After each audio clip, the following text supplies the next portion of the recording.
Thunder cracked across Cottonwood Valley as three ruthless outlaws set fire to the lonely widow's barn, the flames rising like vengeful spirits into the night sky.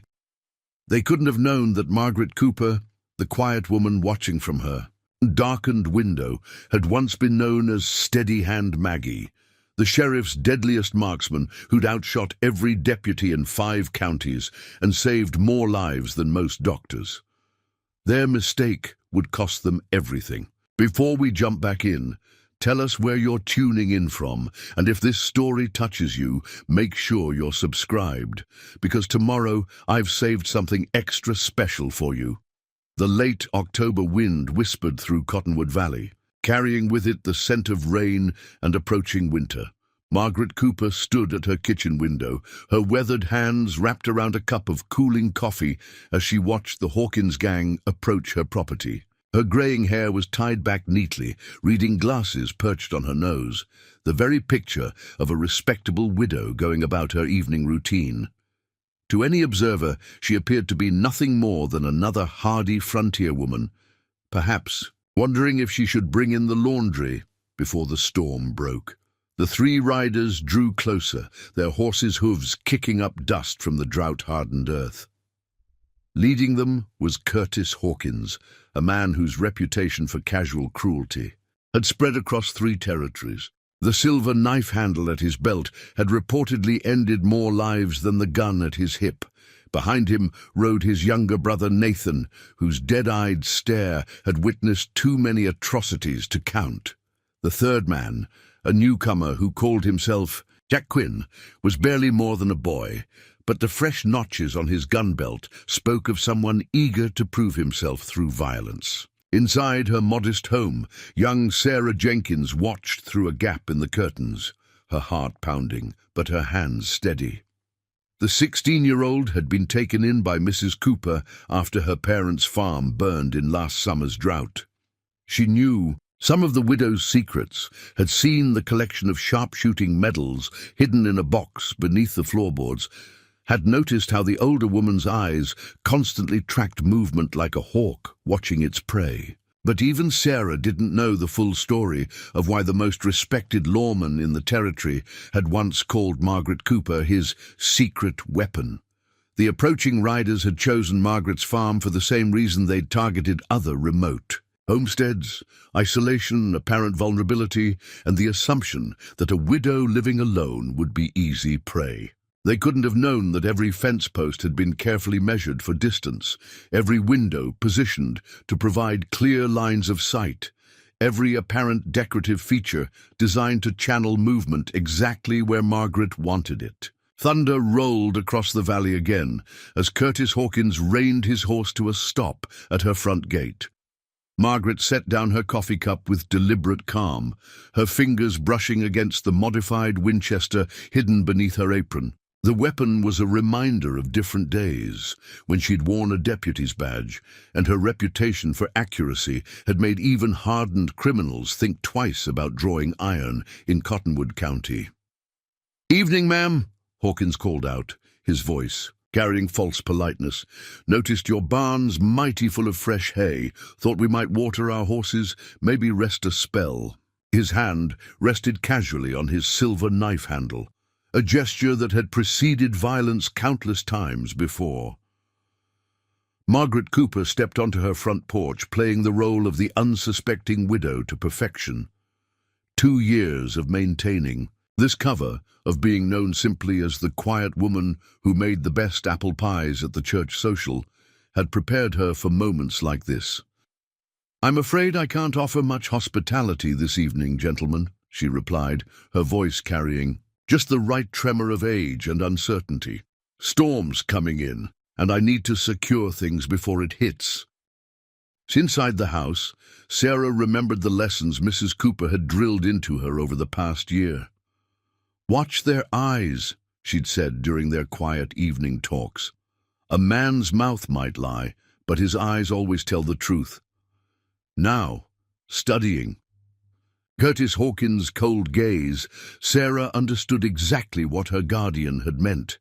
She moved silently toward the root cellar, just as they'd practiced countless times before. The first fat drops of rain began to fall as Nathan Hawkins dismounted, his spurs leaving deep marks in Margaret's carefully tended garden. "Won't take but a minute of your time, Mrs. Cooper," he drawled, using her name to let her know they'd studied their target. "Just need to shelter from this weather. Maybe sample some of that famous hospitality we've heard so much about." Margaret's mind catalogued every detail with the precision that had once made her legendary among law enforcement. Curtis favored his left side slightly, an old injury that would slow his draw. Nathan's gun holster was well oiled, but showed signs of recent repair, suggesting it might catch at the wrong moment. Young Quinn's nervous energy would make him quick, but likely inaccurate under pressure. The wind picked up, carrying the promise of violence as old as the frontier itself. Margaret Cooper was about to remind these men why Sheriff Thomas Anderson had once said she could shoot the flame off a match at 50 paces without singeing the wood. Their mistake wasn't just targeting her property. It was assuming that retirement had dulled her skills or softened her resolve. Thunder growled across Cottonwood Valley as Margaret Cooper studied the three men who thought they'd found easy prey. Her mind drifted briefly to memories of another stormy night 15 years ago when Sheriff Thomas Anderson had first discovered her extraordinary talent. It had been during the Miller Gang crisis, when every able hand was needed to protect the county from marauders who'd been terrorizing homesteads across the territory. She'd been younger then, recently widowed after losing her beloved James to pneumonia. The sheriff had come to check on her property, knowing she was alone and vulnerable. He'd arrived just as 3 of Miller's men were attempting to raid her farm. What happened next became whispered legend in law enforcement circles. Across the territory, Margaret had taken down all 3 raiders with her husband's old Winchester, shooting with such precision that not one of them died, each shot deliberately placed to wound and disable without killing. The sheriff had stood in amazement, watching. As she worked the lever action with fluid grace, her aim absolutely steady despite the howling wind and driving rain. "Where did you learn to shoot like that?" he'd asked after the raiders were secured. "James was a shooting instructor for the army," she'd replied simply. "He believed everyone should know how to protect themselves, especially those others might see as vulnerable." That night had changed everything, leading to her quiet recruitment as a special deputy, though her name never appeared on any official records.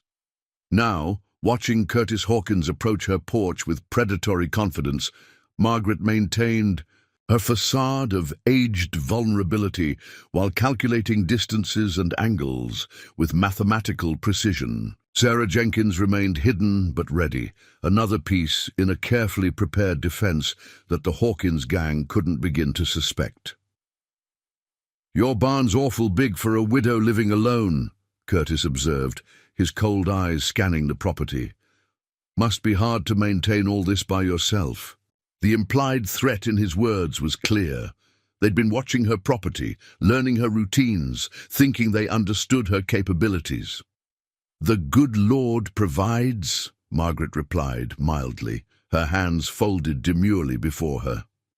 She didn't mention how she'd modified the barn's interior, creating hidden shooting positions and clear lines of sight.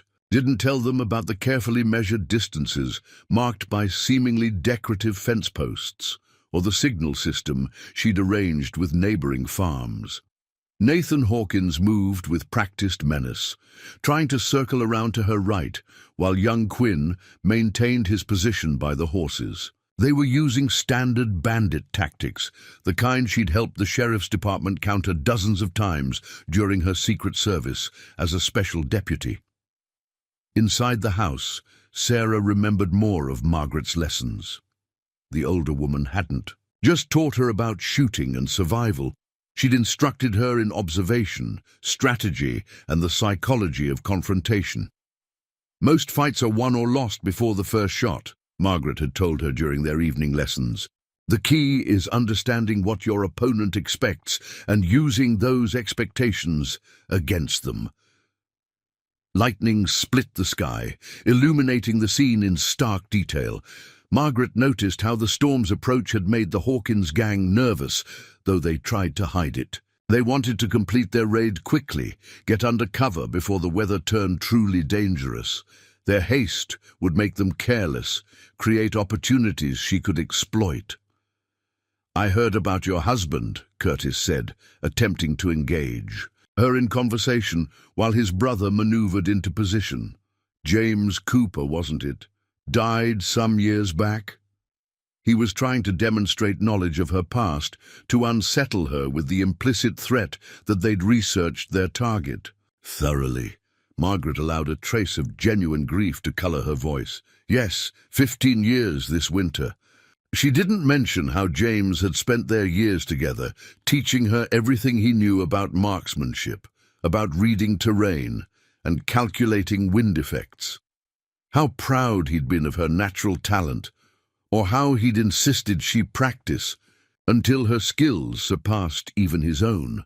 The wind carried the scent of rain and horse sweat across her porch as Nathan reached the corner of the house. Margaret knew he'd find the side door locked, would have to waste precious moments deciding whether to break it down or continue around to the back. Every aspect of her property had been designed to control movement, to channel threats exactly where she wanted them. Young Quinn shifted uncomfortably in his saddle, his eyes darting between Curtis and the approaching storm. There was something in his manner that reminded Margaret of other young men she'd seen during her years working with the sheriff. Boys trying to prove themselves through violence, not yet understanding the true cost of the path they'd chosen. "Tell you what, Mrs. Cooper," Curtis said, his voice hardening as he dropped the pretense of politeness. "We know you've got cash stored away. Widows always do. Now we can do this easy or we can do this hard. But one way or another, we're not leaving empty-handed." Margaret Cooper stood quietly on her porch, seemingly vulnerable in her modest dress and reading glasses. To the Hawkins gang, she appeared to be exactly what they expected. An aging widow, alone and defenseless against 3 armed men. Their fatal mistake was in believing that appearance reflected reality.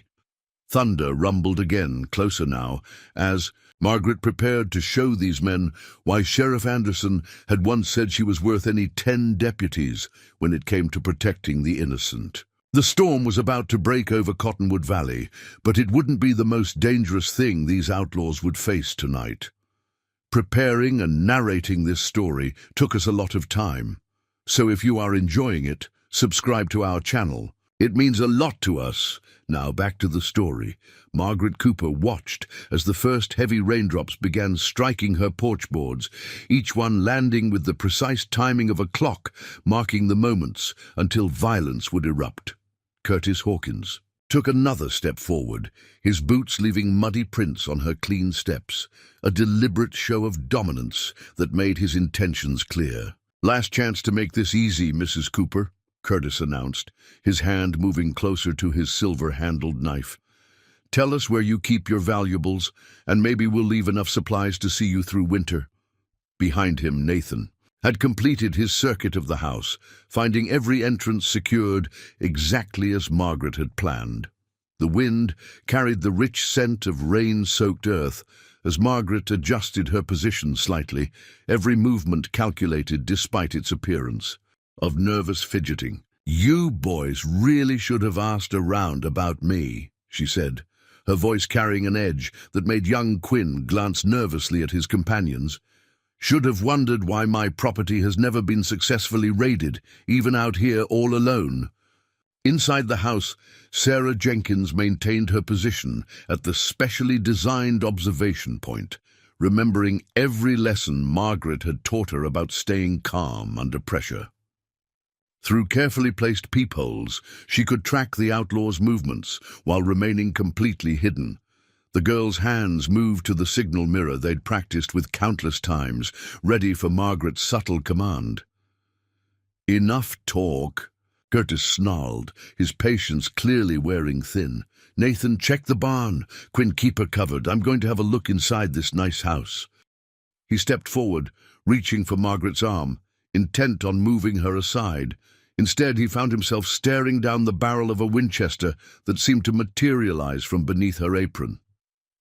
"That's close enough, Mr. Hawkins," Margaret stated. Her voice transformed from elderly uncertainty to steel-hard command.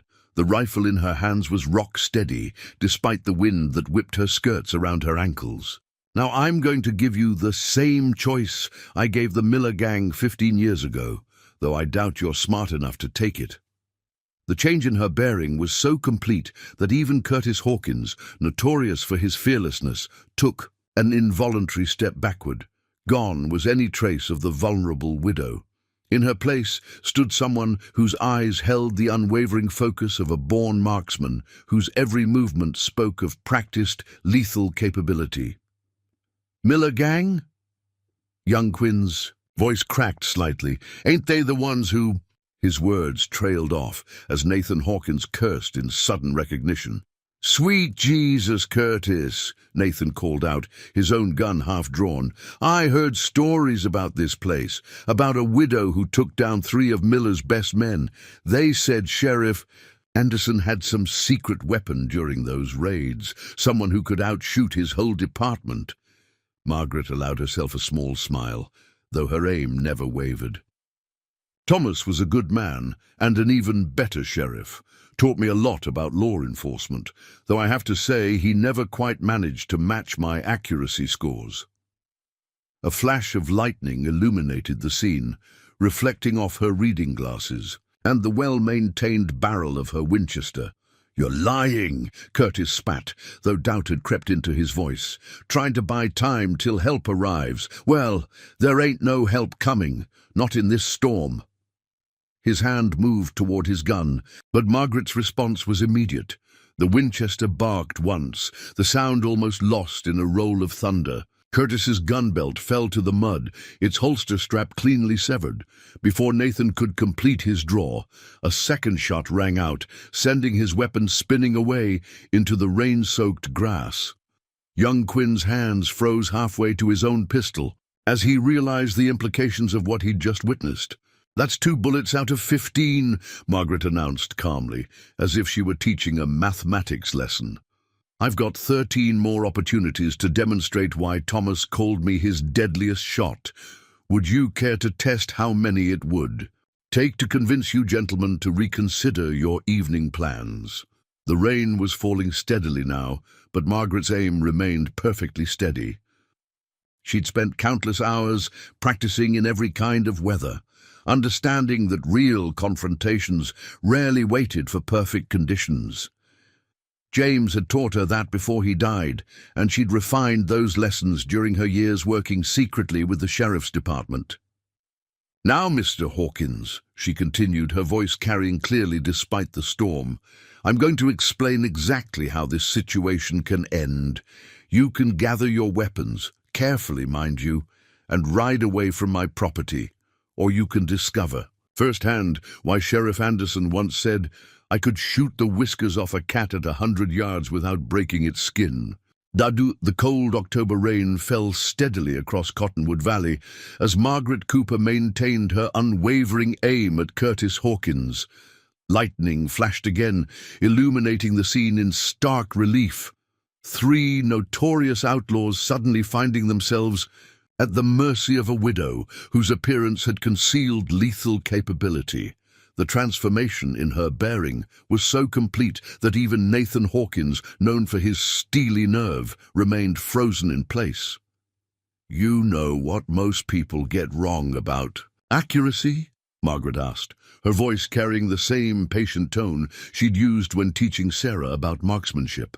"They think it's all about the moment you pull the trigger, but real accuracy starts long before that." The Winchester in her hands remained perfectly steady despite the wind and rain.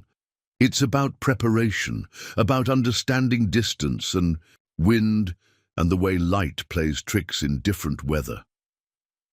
Sarah Jenkins watched from her observation post as Margaret began implementing the careful strategy they'd practiced so many times. Each word, each movement was calculated to break down the outlaw's confidence while maintaining absolute control of the situation. The girl's hand remained ready on the signal mirror, waiting for the subtle command they'd rehearsed. "For instance," Margaret continued, "that fence post young Mr. Quinn is standing near, exactly 47 yards from this porch. The corner of the barn where your brother's trying to edge toward, 62 yards. I've measured every distance on this property, practiced every possible shot until it's as natural as breathing." To demonstrate her point, she fired again, the bullet striking the ground so close to Nathan's foot that he jumped backward, nearly losing his balance in the mud. "That's 3 bullets," she announced calmly. 12 left, though I should mention I've never needed more than 5 to resolve any situation." Her voice carried absolute certainty, the kind that comes only from decades of proven expertise. "Sheriff Anderson used to say I was wasteful even using that many." Curtis Hawkins, his usual swagger completely evaporated, tried one last attempt at bravado. 3 against 1, lady. Even with that Winchester, you can't watch all directions at once." But his voice carried an edge of desperate uncertainty that betrayed his growing fear. Margaret's soft laugh carried across the rain-swept yard. "Mr. Hawkins, what makes you think I'm alone?" As if on cue, Sarah activated the signal mirror, sending a predetermined pattern of flashes into the storm clouds. Within moments, answering signals appeared from multiple directions, neighboring farms that Margaret had quietly organized into a mutual defense network over the past 2 years. "You see," Margaret explained, "while you were watching my property, thinking you'd found an easy target, I was teaching others everything I learned during my years working with the sheriff. Every family within 5 miles of here has been trained in marksmanship, tactics, and coordination. They're quite good students, actually." To prove her point, rifle shots rang out from several directions, kicking up mud around the Outlaws' feet with precise accuracy. The Hawkins gang found themselves caught in a carefully prepared crossfire, though no shooters were visible through the rain and gathering darkness. "That's what Thomas understood better than anyone," Margaret continued, maintaining her steady aim while the situation developed exactly as she'd planned. "Real security isn't just about having the fastest draw or the deadliest aim. It's about building something stronger than any one person could be alone." Young Quinn, his nerve finally breaking, dropped his gun belt into the mud. "Curtis," he called out, his voice shaking, "these ain't normal farmers we're dealing with. My pa told me stories about Sheriff Anderson's secret weapon, about a shooter who could put bullets exactly where they wanted, never killing unless they had to. Said it was like they were playing a different game than regular gunfighters." Margaret allowed herself a small smile at the memory. Thomas had said something similar the first time he'd seen her shoot, watching as she disabled 3 armed men without taking a single life. "Your father was right, boy. There's always a choice about how to use whatever skills you have. I chose to protect rather than destroy, to teach rather than threaten." Thunder rolled across the valley as Curtis Hawkins finally began to understand the full magnitude of their miscalculation. They hadn't just targeted a vulnerable widow. They'd walked into a carefully prepared trap laid by someone whose reputation had once made even hardened criminals think twice about operating in Cottonwood County. All those stories about Sheriff Anderson's success against the territory's worst gangs, Nathan said slowly, recognition dawning in his eyes. They weren't just about him, were they? You were his secret weapon all along.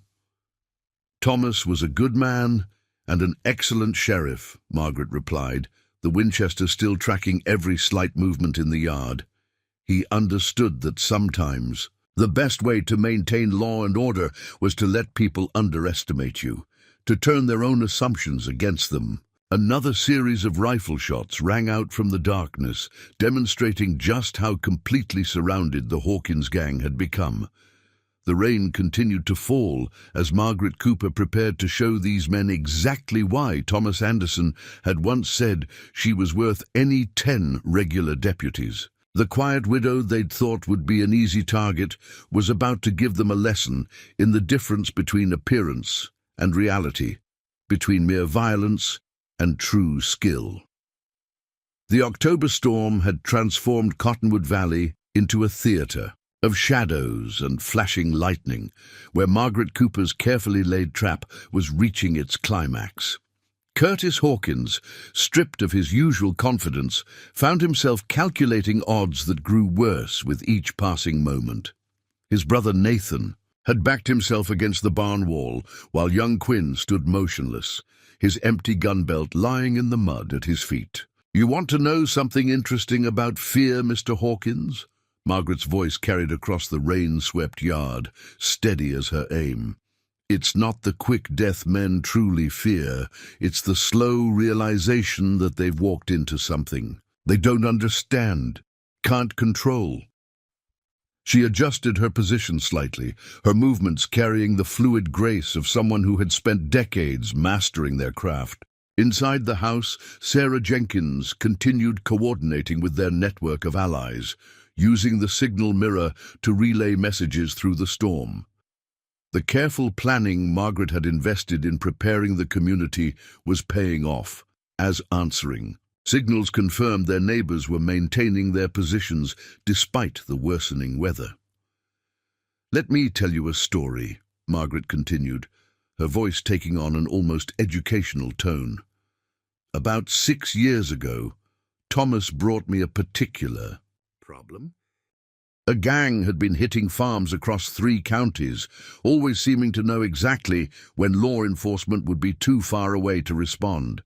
They were clever, careful, and completely confident in their superiority."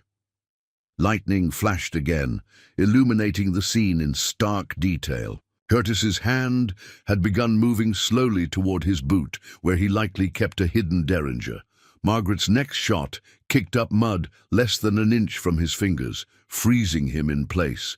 "That's 4 bullets, she announced calmly, as I was, saying these men were experts at choosing vulnerable targets, until they tried to raid the Henderson place just north of here. They didn't expect to find every farmer within 5 miles waiting for them, each one trained in marksmanship and tactical positioning. By the time Thomas arrived with his deputies, the entire gang was in custody, and not a single shot had drawn blood." Nathan Hawkins, his face pale in the darkness, suddenly spoke up. "I remember hearing about that.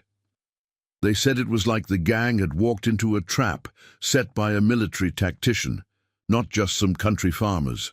His eyes widened as understanding dawned. "That was you. You trained those people." Margaret allowed herself a small nod of acknowledgement. "James didn't just teach me how to shoot.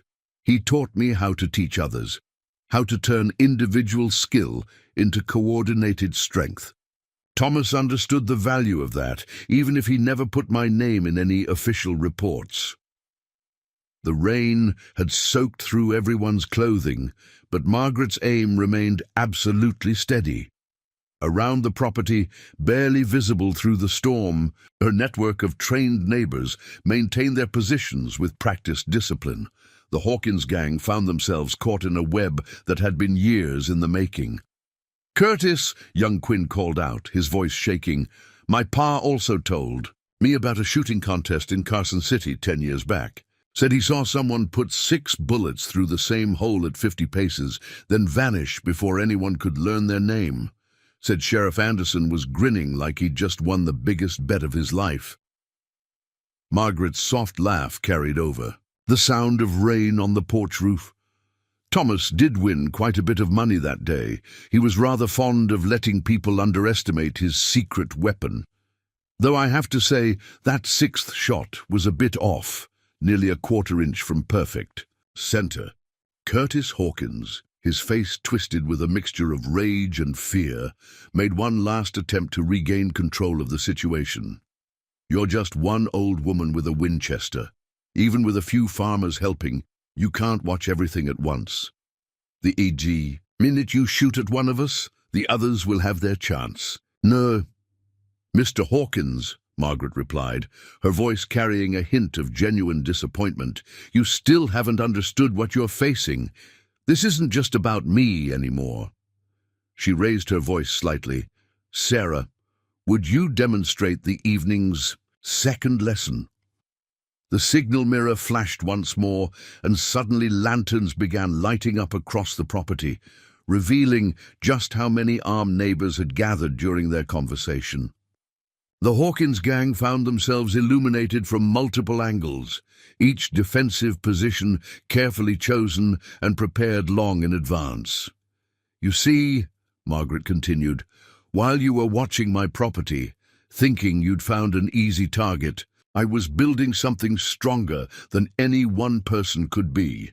Every family within riding distance has learned not just marksmanship, but coordination, tactics, and the importance of standing together against those who would threaten our peace." The transformation of Cottonwood Valley from a seemingly vulnerable collection of isolated farms into a coordinated defensive network was now complete. The Hawkins gang, who had built their reputation on targeting the apparently defenseless, found themselves facing an opponent who had turned their own tactics against them. Thunder cracked across the valley as a new figure emerged from the storm's darkness. The silhouette of a rider approaching through the rain made Curtis Hawkins' eyes narrow with recognition. Sheriff Thomas Anderson himself guided his horse toward the farmhouse, his badge catching occasional glints of lightning.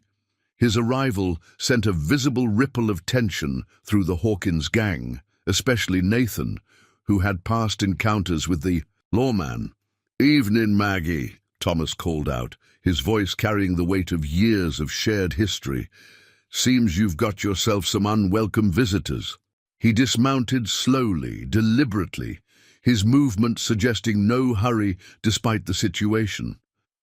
"Though I have to say, it looks like you've got things well in hand, just like always." Margaret kept her Winchester trained steadily on Curtis, while acknowledging the sheriff's arrival with a slight nod. "Thomas, I was just explaining to these gentlemen about the importance of choosing one's targets carefully." Her voice carried a hint of the easy familiarity that comes from years of working together. The sheriff's arrival added another layer to the unfolding drama.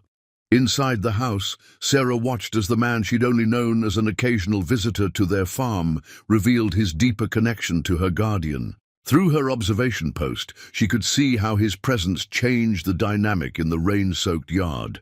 "You know, Curtis," Thomas said, moving to stand near the porch steps, 15 years ago, I made the same mistake you just did. Thought I was coming to check on a vulnerable widow, maybe offer some protection." He shook his head, rain dripping from his hat brim. "Instead, I found myself watching the finest display of tactical shooting I'd ever seen. 3 of Miller's boys, all disabled without a single fatality." Lightning illuminated the scene again as Thomas continued, "That night changed my whole approach to law enforcement. Made me realize that sometimes the best deputy isn't the one wearing a badge openly." He paused, studying the Hawkins brothers. "Though I have to say, Maggie's accuracy scores at the department's range still make my best men look like amateurs."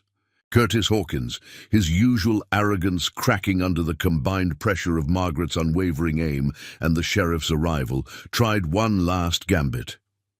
"This changes nothing. 3 against 2, even if one of you is the famous Sheriff Anderson."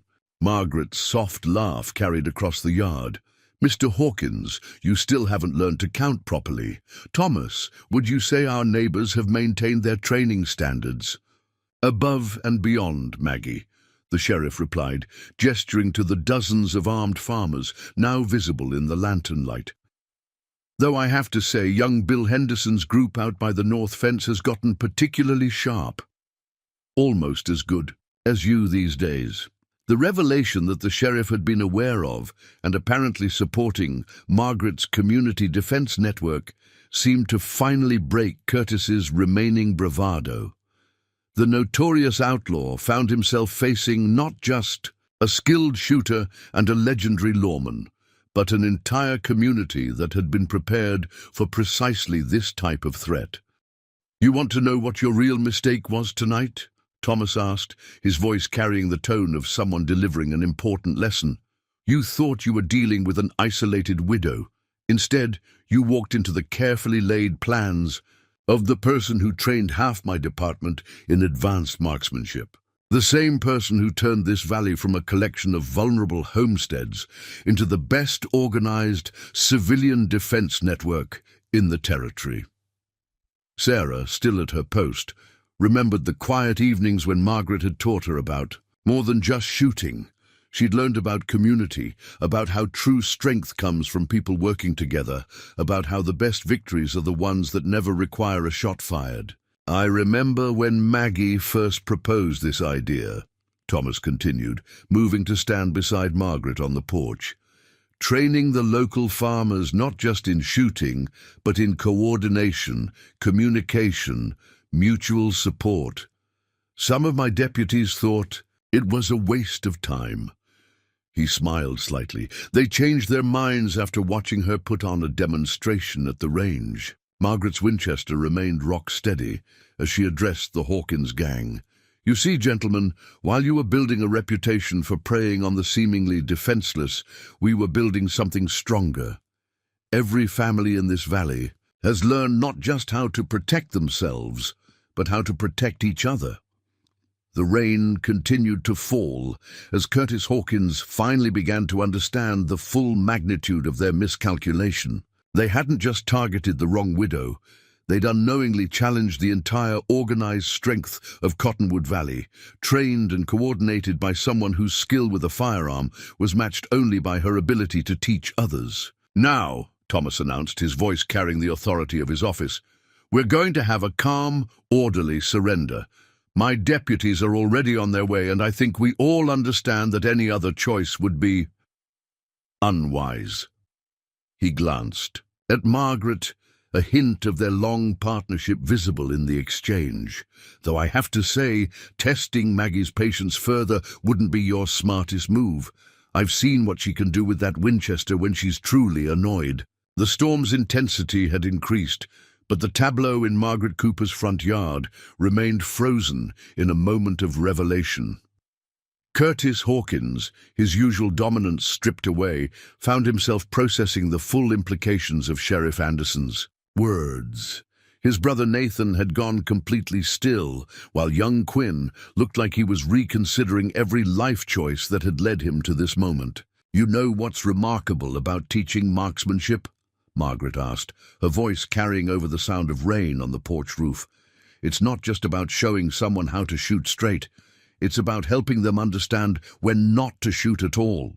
Her Winchester remained perfectly positioned, covering all three outlaws, despite their scattered positions.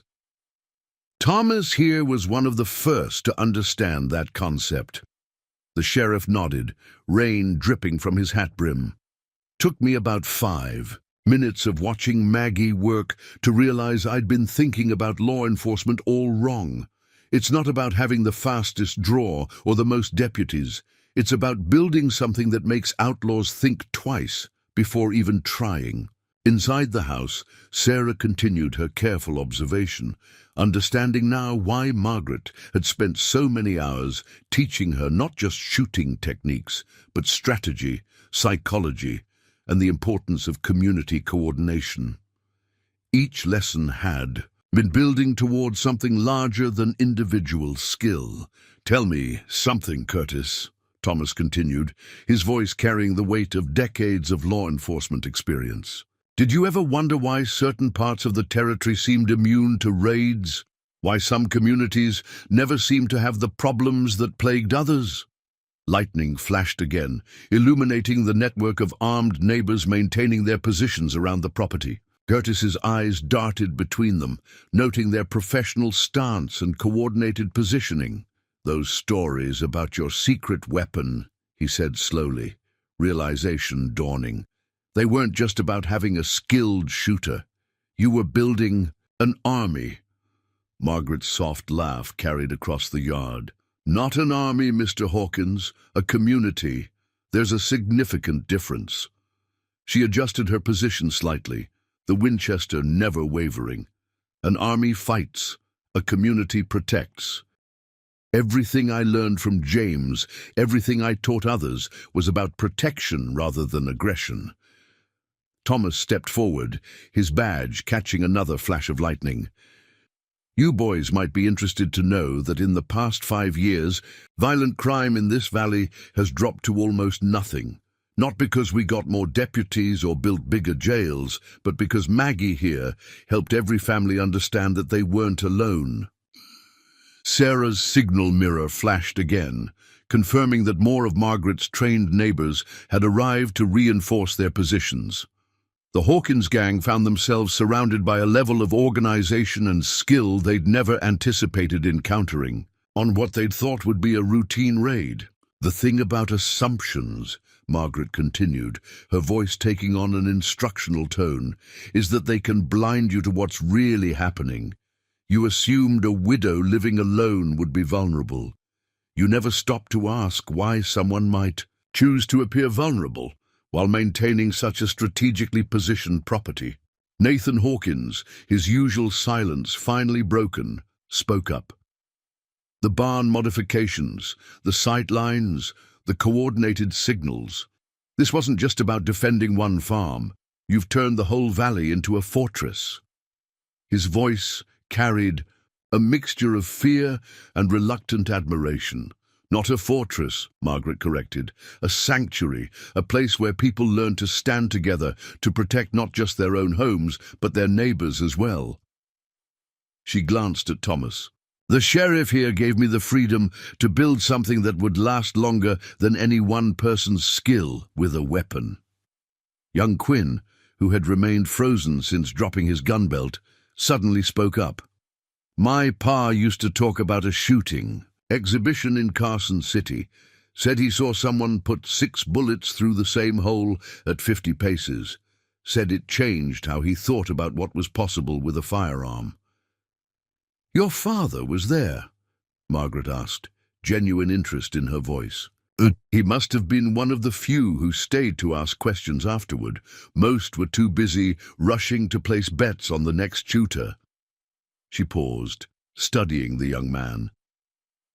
Did he tell you what I told him that day about the difference between shooting to impress and shooting to protect? The rain continued to fall as Quinn shook his head, his earlier bravado completely forgotten. Around the property, Margaret's network of trained neighbors maintained their positions with practiced discipline, each person understanding their role in the larger strategy she had designed. The lesson your father learned that day, Margaret explained, was the same one I've been teaching in this valley for years. True skill isn't about how many targets you can hit. It's about knowing which targets don't need to be hit at all, about building something strong enough that violence becomes unnecessary. Thomas nodded in agreement. That's what makes Maggie's approach so effective. She didn't just teach people to shoot. She taught them to think, to coordinate, to understand that real security comes from working together. He turned to address Curtis directly. Which leaves you boys with a choice to make, and I suggest you make it carefully. The October storm continued its assault on Cottonwood Valley as Curtis Hawkins found himself facing a decision that would define not just this night, but the remainder of his life. The notorious outlaw, who had built his reputation on exploiting apparent weakness, now stood exposed in the harsh reality of his miscalculation. You mentioned choices, Thomas, Margaret said, her Winchester still unwavering despite the minutes. That had passed. Let me be clear about what those choices are. Her voice carried the same patient tone she used when teaching complex shooting techniques to her students. These men can surrender peacefully, face justice for their crimes, and perhaps learn something valuable about the difference between strength and violence. Or Or they can discover firsthand why I never managed to beat your accuracy scores." Thomas finished, his hand resting casually near his own weapon. "Though I have to say, boys, testing that second option would be particularly unwise, given current circumstances." Lightning illuminated the scene again, revealing more of Margaret's trained neighbors moving into secondary positions. The coordination of their movements spoke of countless hours of practice, of lessons learned and refined under her careful tutelage. Sarah's signal mirror continued its precise communication, ensuring every member of their defensive network remained informed and synchronized. "You know what I find interesting?" Margaret continued, addressing Curtis but pitching her voice. "To carry to all present, how quick men like you are to mistake kindness for weakness, to see a widow tending her garden and assume she's defenseless, to look at a peaceful community and think it must be an easy target." Nathan Hawkins, his usual stoic demeanor cracking under the pressure, spoke up again. The stories about Sheriff Anderson's success rate, about how his department managed to clean up 3 counties when others couldn't. It wasn't just good police work, was it? You were building something bigger. "Finally asking the right questions," Thomas nodded. "Though I have to say, convincing the department to accept shooting lessons from a widow took some doing, at least until Maggie demonstrated her skills at the range. Funny how 5 perfect shots at 100 yards tends to quiet even the most skeptical deputies." Inside the house, Sarah remembered the first time she'd seen Margaret's true capabilities. It had been during a quiet evening lesson when the older woman had explained the difference between shooting for show and shooting to protect. "Anyone can learn to hit a target," she'd said, "putting 5 bullets through the same knothole in a distant fence post. The real skill is in knowing which targets matter." "Curtis," young Quinn called out, his voice shaking slightly, "maybe we should consider their offer. These ain't regular farmers we're dealing with." His eyes darted between the visible defenders, noting their professional stance and unwavering aim. "This is something else entirely." Margaret allowed herself a small smile. "Smart boy, already showing better judgment than your companions." She adjusted her position slightly, the Winchester following the movement with liquid grace. "Thomas, would you say he reminds you of young Deputy Matthews when he first started training?" "Got that same look in his eye," the sheriff agreed. Same realization that everything he thought he knew about firearms and force might need some reconsideration. He studied Quinn thoughtfully. Sometimes the best deputies come from unexpected backgrounds, assuming they're willing to learn.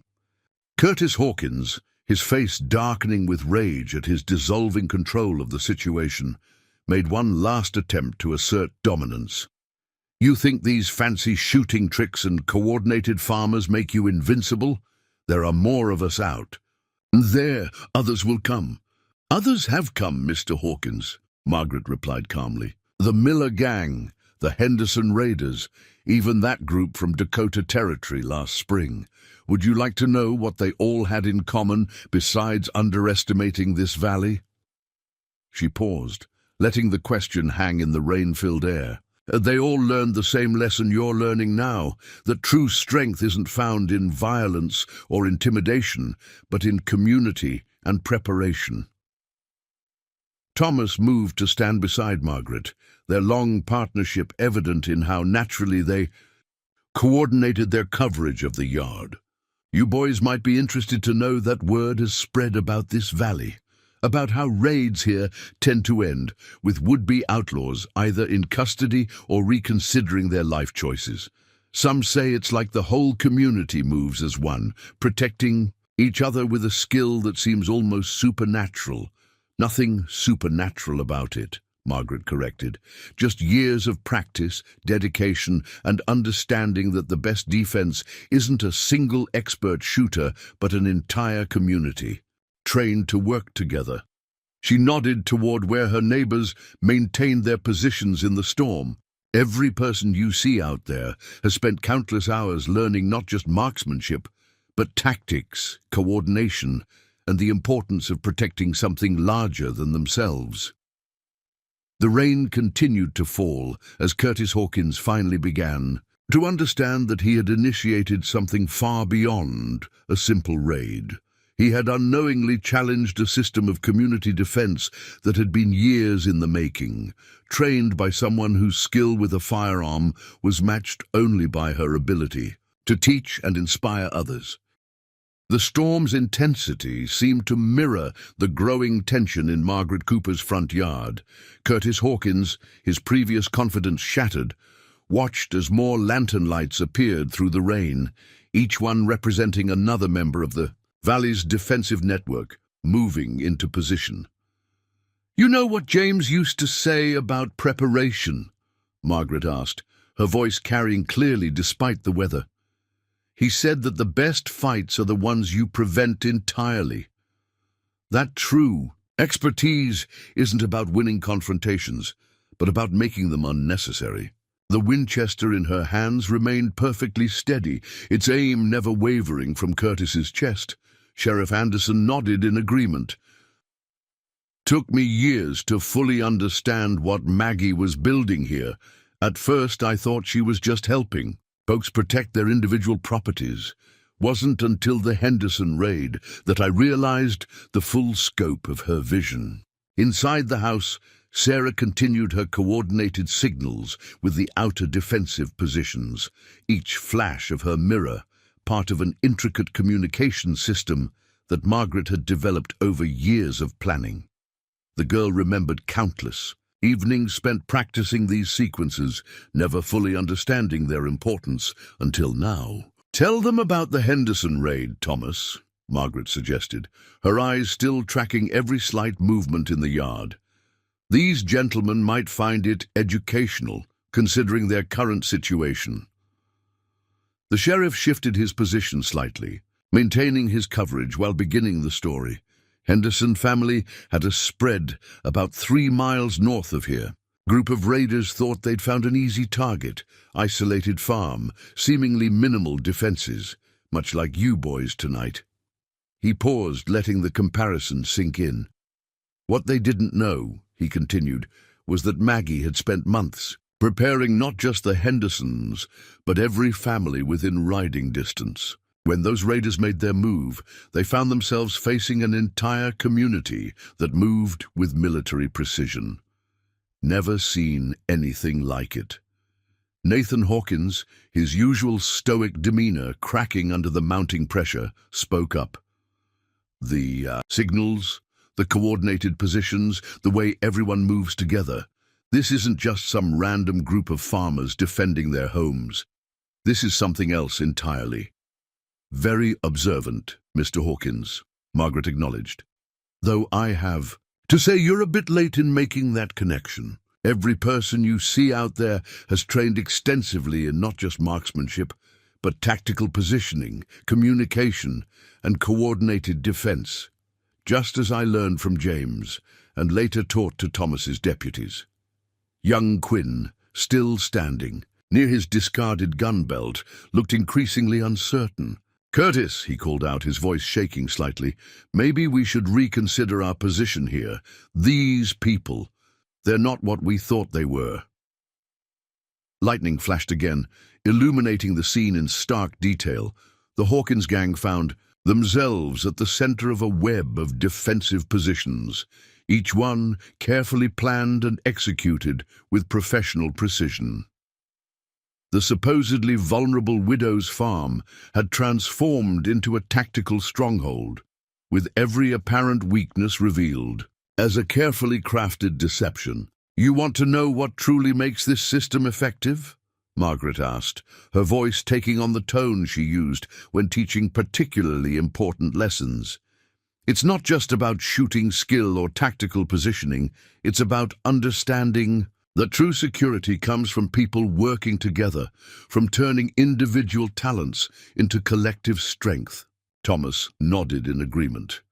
"That's what made Maggie such a valuable asset to the department, even if her name never appeared on any official records. She didn't just help us improve our marksmanship. She showed us how to build something larger than ourselves." The rain continued to fall as Margaret addressed Curtis directly. "Mr. Hawkins, I'm going to tell you something that might help you understand your current situation more clearly. When James first taught me to shoot, he emphasized that the most important skill isn't accuracy or speed, it's judgment, knowing when to act, when to wait, and most importantly, when to reconsider your chosen path." Sarah's signal mirror flashed again, confirming that the outer defensive positions had been fully reinforced. The Hawkins gang found themselves surrounded by an increasingly complex network of trained defenders, each one positioned according to Margaret's carefully designed strategy. "The thing about assumptions," Margaret continued, "is that they can be deadly. You assumed I was just another widow living alone. You assumed this community was just a collection of isolated farms. You assumed that because we appeared peaceful, we must be defenseless." She paused, letting her words sink in. "Those assumptions have led you to a rather precarious position, wouldn't you say?" Curtis Hawkins, his face a mask of frustration and growing fear, watched as his options continued to diminish. The notorious outlaw, who had built his reputation on exploiting apparent vulnerability, now found himself caught in a trap laid by someone whose understanding of tactical advantage far exceeded his own.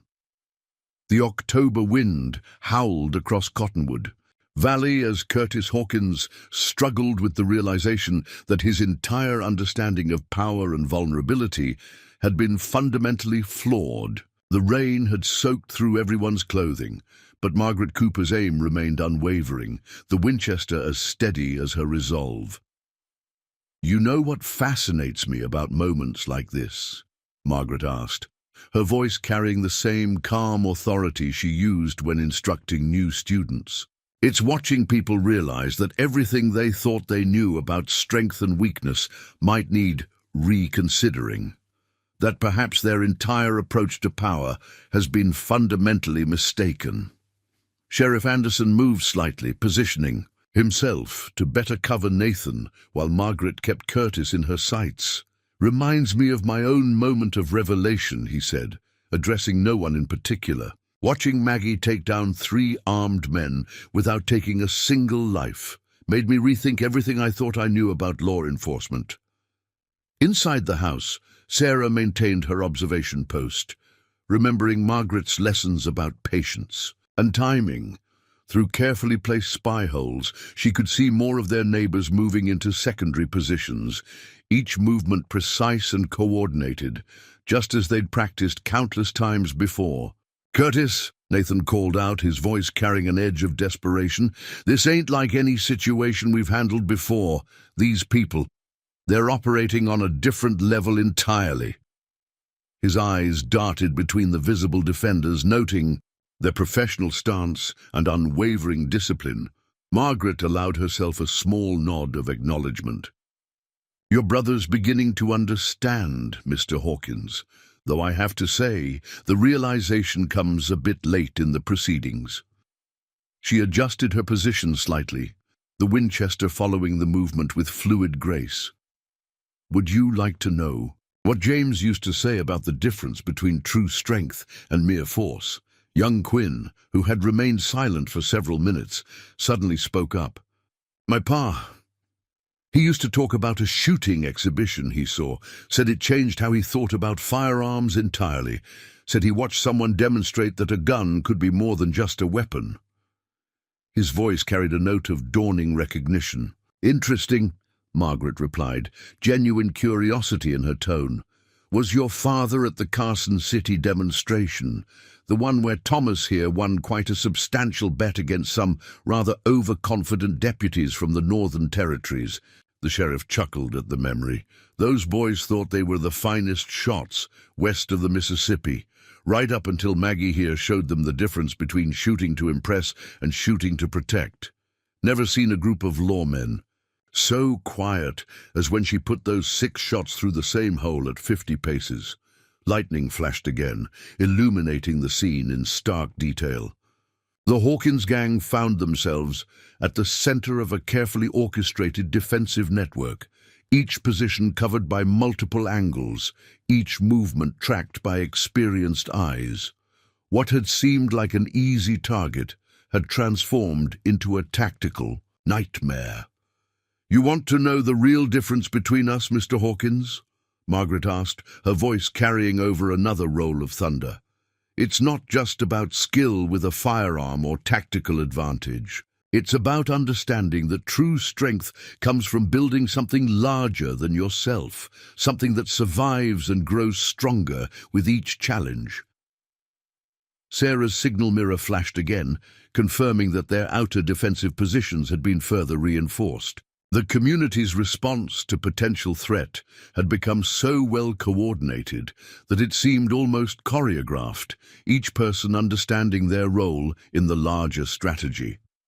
"I spent years helping Thomas improve his department's effectiveness," Margaret continued, "not by teaching them to be better at violence, but by showing them how to prevent violence from being necessary.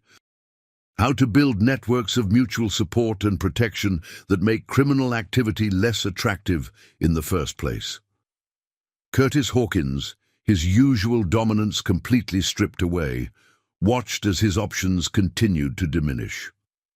The notorious outlaw, who had built his reputation on exploiting apparent weakness, now found himself caught in a web of his own assumptions. "The thing about preparation," Margaret explained, her voice taking on an instructional tone, "is that it's not just about having the fastest draw or the steadiest aim. It's about creating situations where those skills don't need to be used, about building something strong enough that it deters aggression rather than merely responding to it."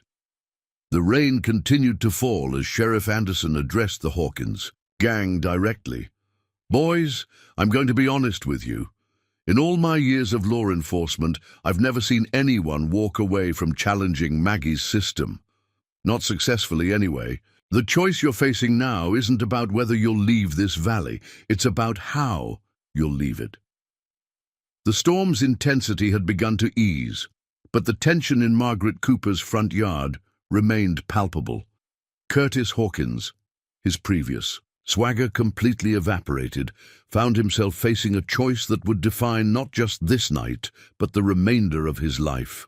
The notorious outlaw, who had built his reputation on exploiting perceived weakness, now stood exposed in the harsh reality of his miscalculation. "You know what the hardest lesson is for most people to learn?" Margaret asked, the Winchester still trained steadily on Curtis's chest. "It's not about mastering the technical skills, the aim, the breath control, the understanding of distance and wind.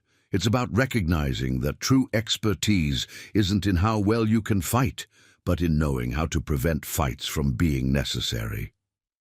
Sheriff Anderson nodded in agreement, his eyes never leaving Nathan Hawkins. That's what made Maggie's approach so revolutionary. While other experts were focused on teaching people how to win confrontations, she was teaching them how to make confrontations unnecessary. Inside the house, Sarah continued her careful observation, understanding now why Margaret had spent so many hours drilling her not just in marksmanship, but in psychology, strategy, and the importance of community coordination. Each lesson had been building toward something larger than individual skill. "I have to admit," Thomas continued, his voice carrying clearly despite the rain, "when Maggie first proposed training not just my deputies but the entire community, I thought she was being overly ambitious. Couldn't see how regular folks with farms to run and families to care for could be turned into an effective defensive force." Lightning illuminated the scene again as Margaret responded, "And what did you say after watching the Miller gang try to raid the Henderson place, after seeing how quickly and efficiently the community responded?" The sheriff's laugh carried a note of remembered amazement. "Said it was like watching a perfectly choreographed dance, except with rifles instead of dancing shoes. Never seen anything like it. Farmers, shopkeepers, even the school teacher, all moving together like they'd been doing it their whole lives. Young Quinn, still standing near his discarded gun belt, spoke up again. The stories about this valley, about how raids here always end with the outlaws either in custody or running for their lives. They weren't exaggerating, were they? His voice carried a mixture of fear and reluctant admiration. No, son, they weren't, Margaret replied, her tone softening slightly. Though I have to say, most of those stories miss the point entirely. They focus on the outcomes rather than the principles that made those outcomes possible. Sarah's signal. Mirror flashed again, confirming that their outer defensive positions remained secure. The coordination between neighbors had become so natural that it seemed almost effortless, though Margaret knew the countless hours of practice that had gone into making it appear so. You see, Margaret continued, addressing all three outlaws, what we've built here isn't just about defense.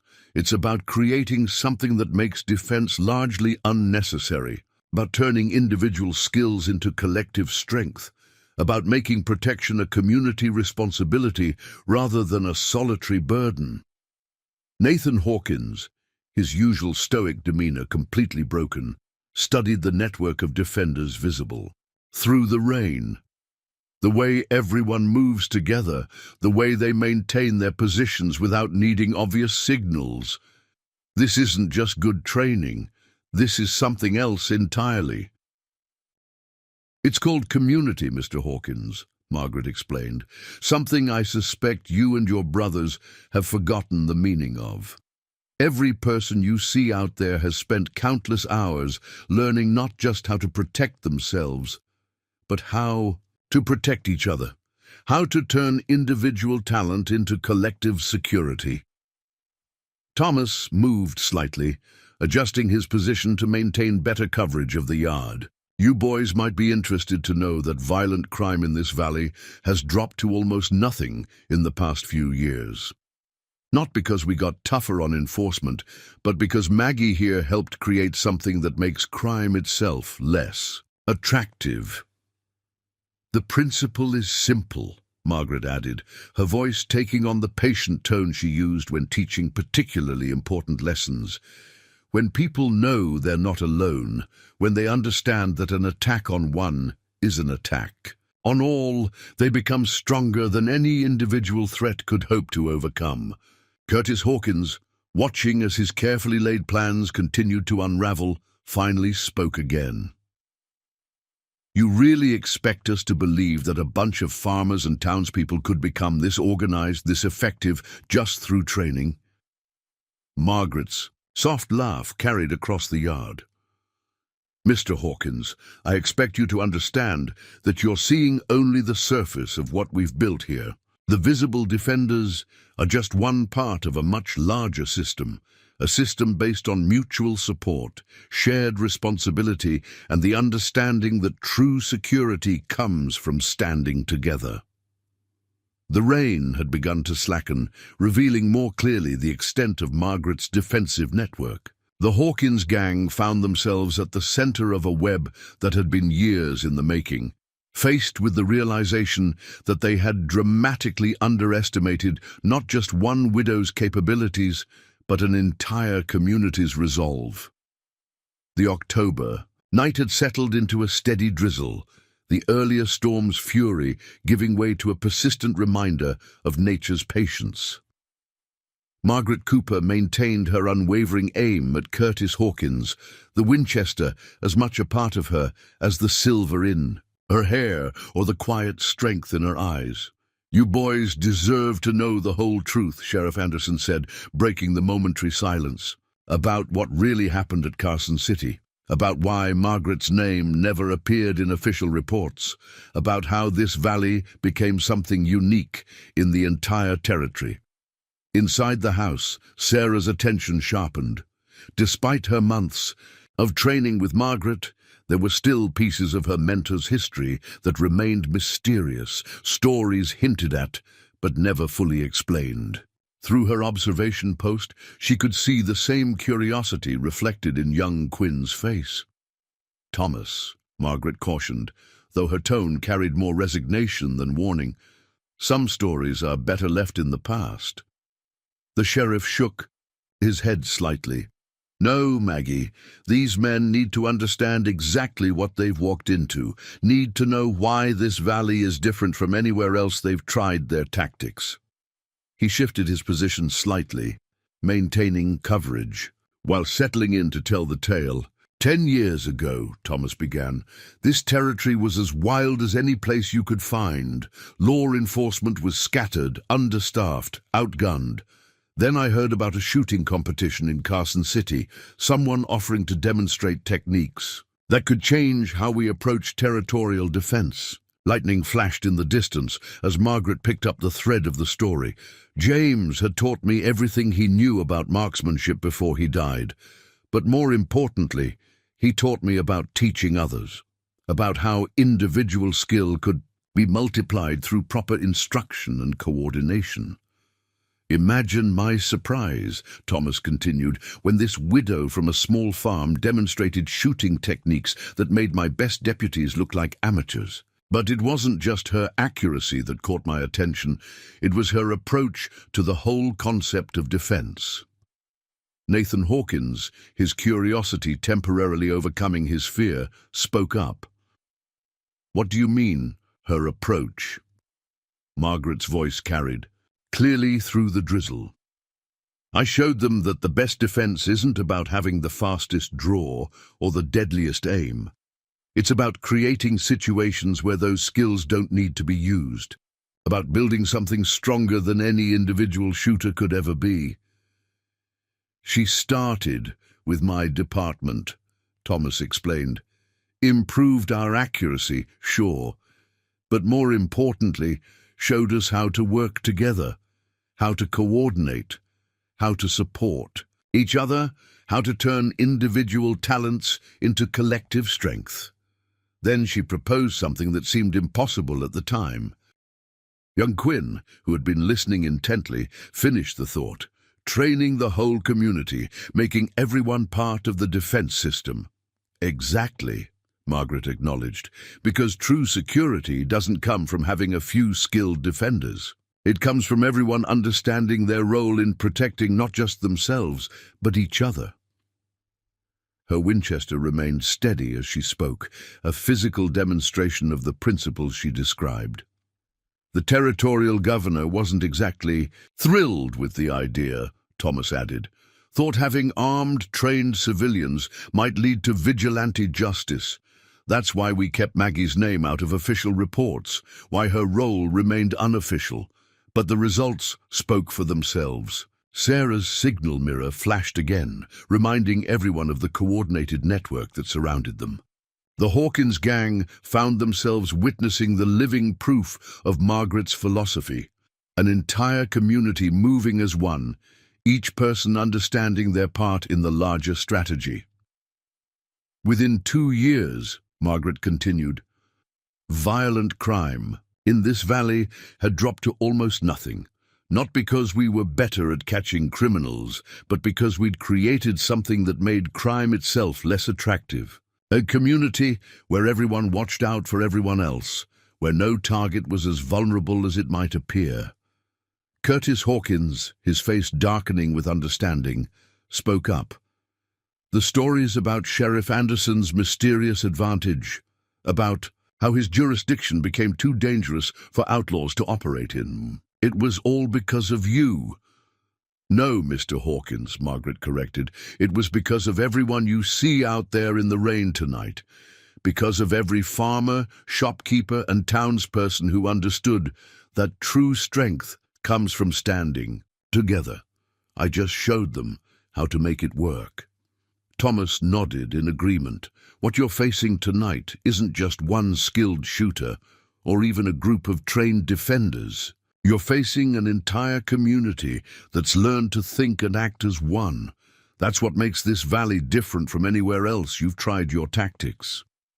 The rain continued its gentle fall as the full implications of their situation settled over the Hawkins gang, They had walked into something far more complex than a simple raid, challenging not just a skilled widow, but an entire system of community defense that had been years in the making. The steady drizzle continued to fall across Cottonwood Valley as a new figure emerged from the darkness. Through the rain came Dr. Samuel Hayes, his medical bag in hand, moving with the careful purpose of someone who had seen too many nights of violence end in needless tragedy. "Evening, Margaret," the doctor called out, his voice carrying the weight of shared history.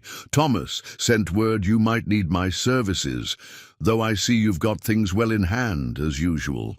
He moved to stand near the porch, positioning himself where he could respond quickly if needed, while staying clear of potential lines of fire.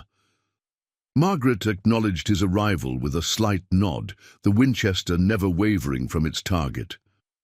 "Samuel, I was hoping we might avoid requiring your skills tonight, but it's good to have you here, just in case some of our visitors make unwise decisions." Inside the house, Sarah watched the doctor's arrival with understanding. His presence was another piece of Margaret's carefully layered strategy, a reminder to the Hawkins gang that their choices now could have very permanent consequences. "You know what I've noticed in 15 years of patching up gunshot wounds?" Dr. Hayes asked, his voice carrying clearly despite the weather. "It's that the worst injuries usually come from people who don't understand what they're really dealing with, who mistake preparation for weakness or patience for vulnerability."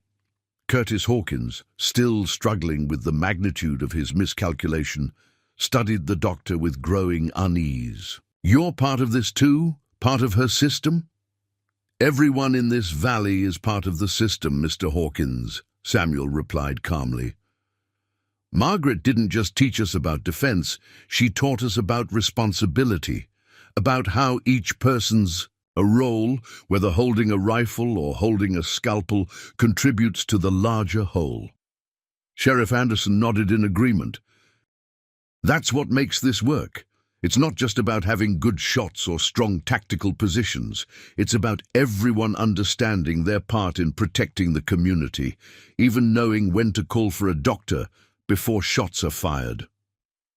Margaret's voice carried across the yard, steady as her aim.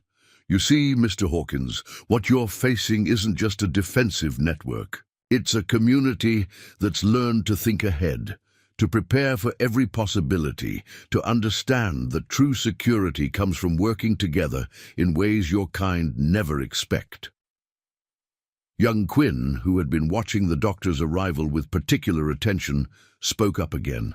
"The stories about this valley, they're not just about how raids fail. They're about how people survive them, about how even the outlaws usually live to face justice." "Very observant," Margaret acknowledged, "because the goal isn't to kill, it's to protect, to stop threats while giving even those who threaten us a chance to reconsider their choices." Her eyes met Quinn's directly. "Something I suspect you're doing right now, young man."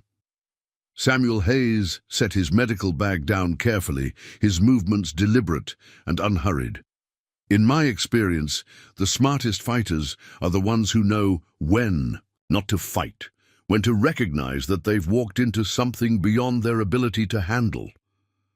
Sarah's signal mirror flashed again, confirming that their defensive positions remained secure.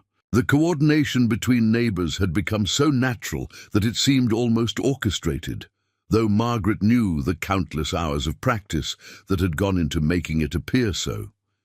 "Dr. Hayes here has an interesting perspective on violence," Thomas added, his voice carrying a hint of grim humor. "Tends to see the results in ways most of us don't. Makes his support of Maggie's methods particularly meaningful." The doctor nodded slowly. 15 years of treating gunshot wounds teaches you things about how quick violence is to start and how slow it is to heal, about how many lives are changed or ended because someone couldn't see past their own assumptions. Nathan Hawkins, watching as another layer of Margaret's preparation revealed itself, spoke up. "The whole valley. Everyone has a role. Everyone contributes. It's not just about guns or shooting or tactics. Finally beginning to understand, Margaret confirmed, what you're facing isn't just superior firepower or better positioning. It's an entire community that's learned to work together, to think ahead, to prepare for every possibility, including the need for medical attention, whether for defenders or attackers. The rain continued its gentle fall as Curtis Hawkins watched another aspect of his situation become clear. They hadn't just challenged a skilled shooter or a well-organized defense. They had walked into a comprehensive system designed to handle every aspect of conflict, including its aftermath. So now, Margaret concluded, her Winchester still rock steady, you have another choice to make, one that Dr. Hayes's presence makes particularly relevant. You can surrender peacefully, face justice for your crimes, and perhaps learn something valuable about community and protection. Or you can discover firsthand why Samuel keeps his medical bag so well stocked for treating gunshot wounds. The October night had deepened, the steady drizzle continuing to fall across Cottonwood Valley as another revelation prepared to unfold. A new sound carried through the darkness, the approach of horses moving with deliberate purpose rather than haste. Margaret Cooper's hands remained steady on her Winchester, but a slight tension in her shoulders suggested she recognized the incoming riders. "Thomas," she said quietly, though her voice carried clearly in the damp air, "I believe our other guest has arrived right on schedule." The sheriff nodded, a knowing look crossing his face. "Figured he'd make an appearance once word reached him about the Hawkins gang being in the valley." Through her observation post, Sarah watched as a group of riders emerged from the darkness. Leading them was a figure she recognized, U.S. Marshal James Blackwood, his badge catching occasional glints of the remaining lightning. His arrival sent a visible ripple of tension through the Hawkins gang, especially Curtis, whose face had gone noticeably pale. "Evening, Margaret," the marshal called out, his voice carrying the weight of long acquaintance. "Seems you've got yourself an interesting situation here." He dismounted smoothly, his movements suggesting no hurry despite the circumstances. "Though I have to say, it looks like you've got things well in hand, just like always." Margaret acknowledged his arrival with a slight nod, the Winchester never wavering from its target. "James, I was wondering if Thomas had sent word to your office. These gentlemen have quite a reputation across several territories." Dr. Hayes shifted slightly, making room for the marshal on the porch while maintaining his position to respond if needed. The arrival of federal law enforcement added another layer to the already complex situation. "Curtis Hawkins, Marshal," Blackwood said, studying the outlaw leader. "We've been tracking your gang's movements for months now, following a trail of broken lives and burned homesteads across 3 territories. His voice carried no anger, only a deep weariness. "Though I have to say, targeting this particular valley suggests you don't pay much attention to local reputation." Curtis, his previous arrogance completely stripped away, looked between Margaret and the marshal with growing understanding. "You two know each other. This isn't just some random coincidence."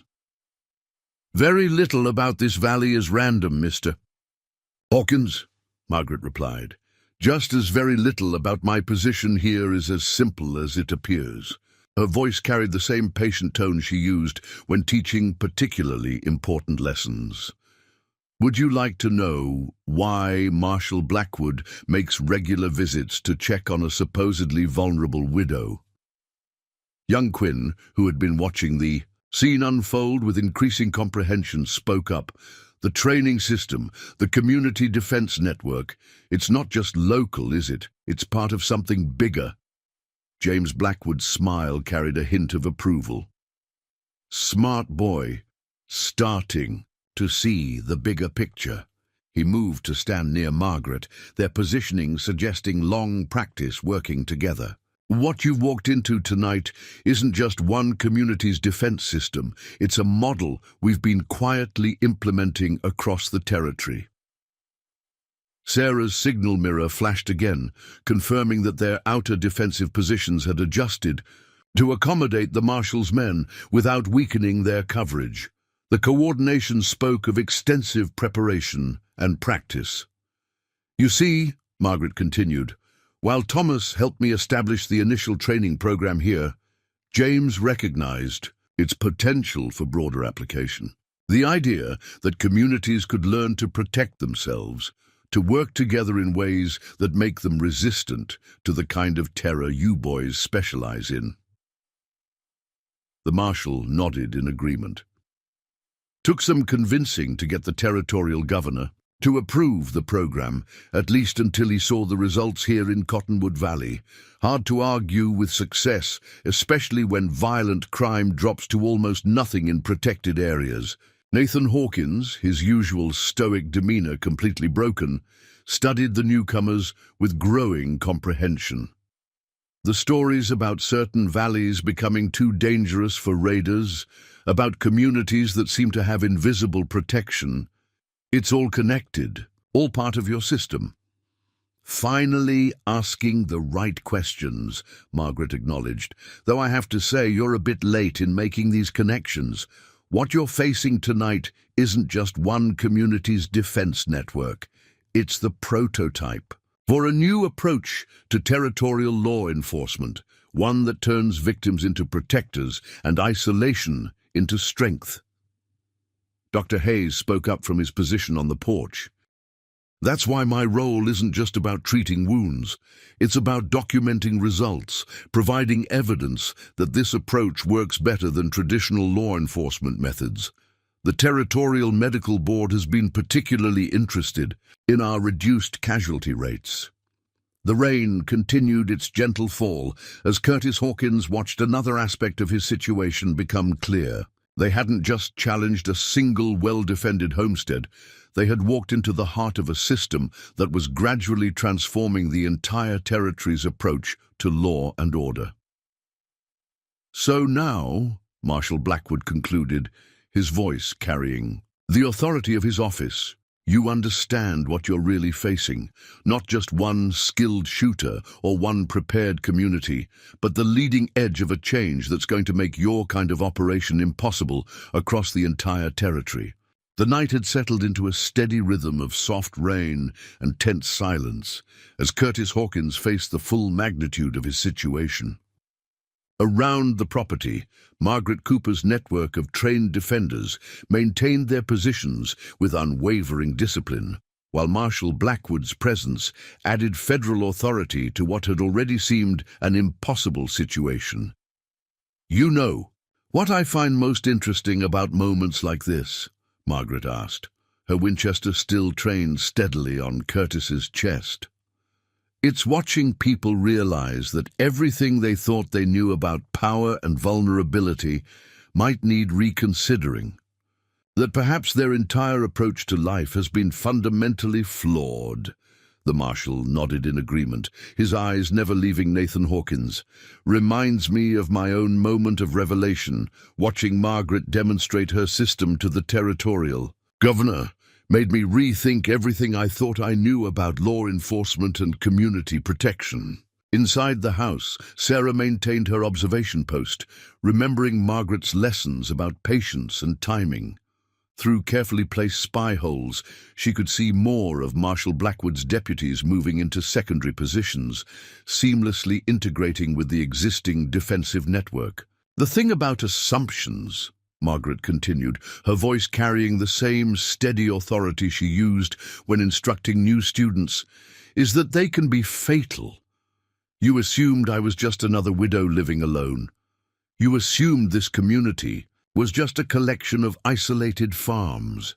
You assumed that because we appeared peaceful, we must be defenseless." Dr. Hayes spoke up from his position on the porch. "In my experience, those kinds of assumptions are usually preceded by some very costly lessons. Though I have to say, you boys are lucky to be learning them here. where we prefer to take prisoners rather than create casualties. Young Quinn, who had been watching the scene unfold with increasing comprehension, finally found his voice. These are stories about this valley, about how it became a model for other communities. They weren't exaggerating, were they? This is really happening across the whole territory. It's already happened in more places than you might think, Marshal E. Blackwood replied. Every month, more communities adopt Margaret's training methods. More valleys become too risky for raiders to operate in. The frontier is changing, boys, and you're watching the reason why. Sheriff Anderson moved slightly, adjusting his position, to maintain better coverage while joining the conversation. Remember what you told me that first day, Maggie, about how the best defense isn't about having the deadliest shot, but about making sure those skills rarely need to be used.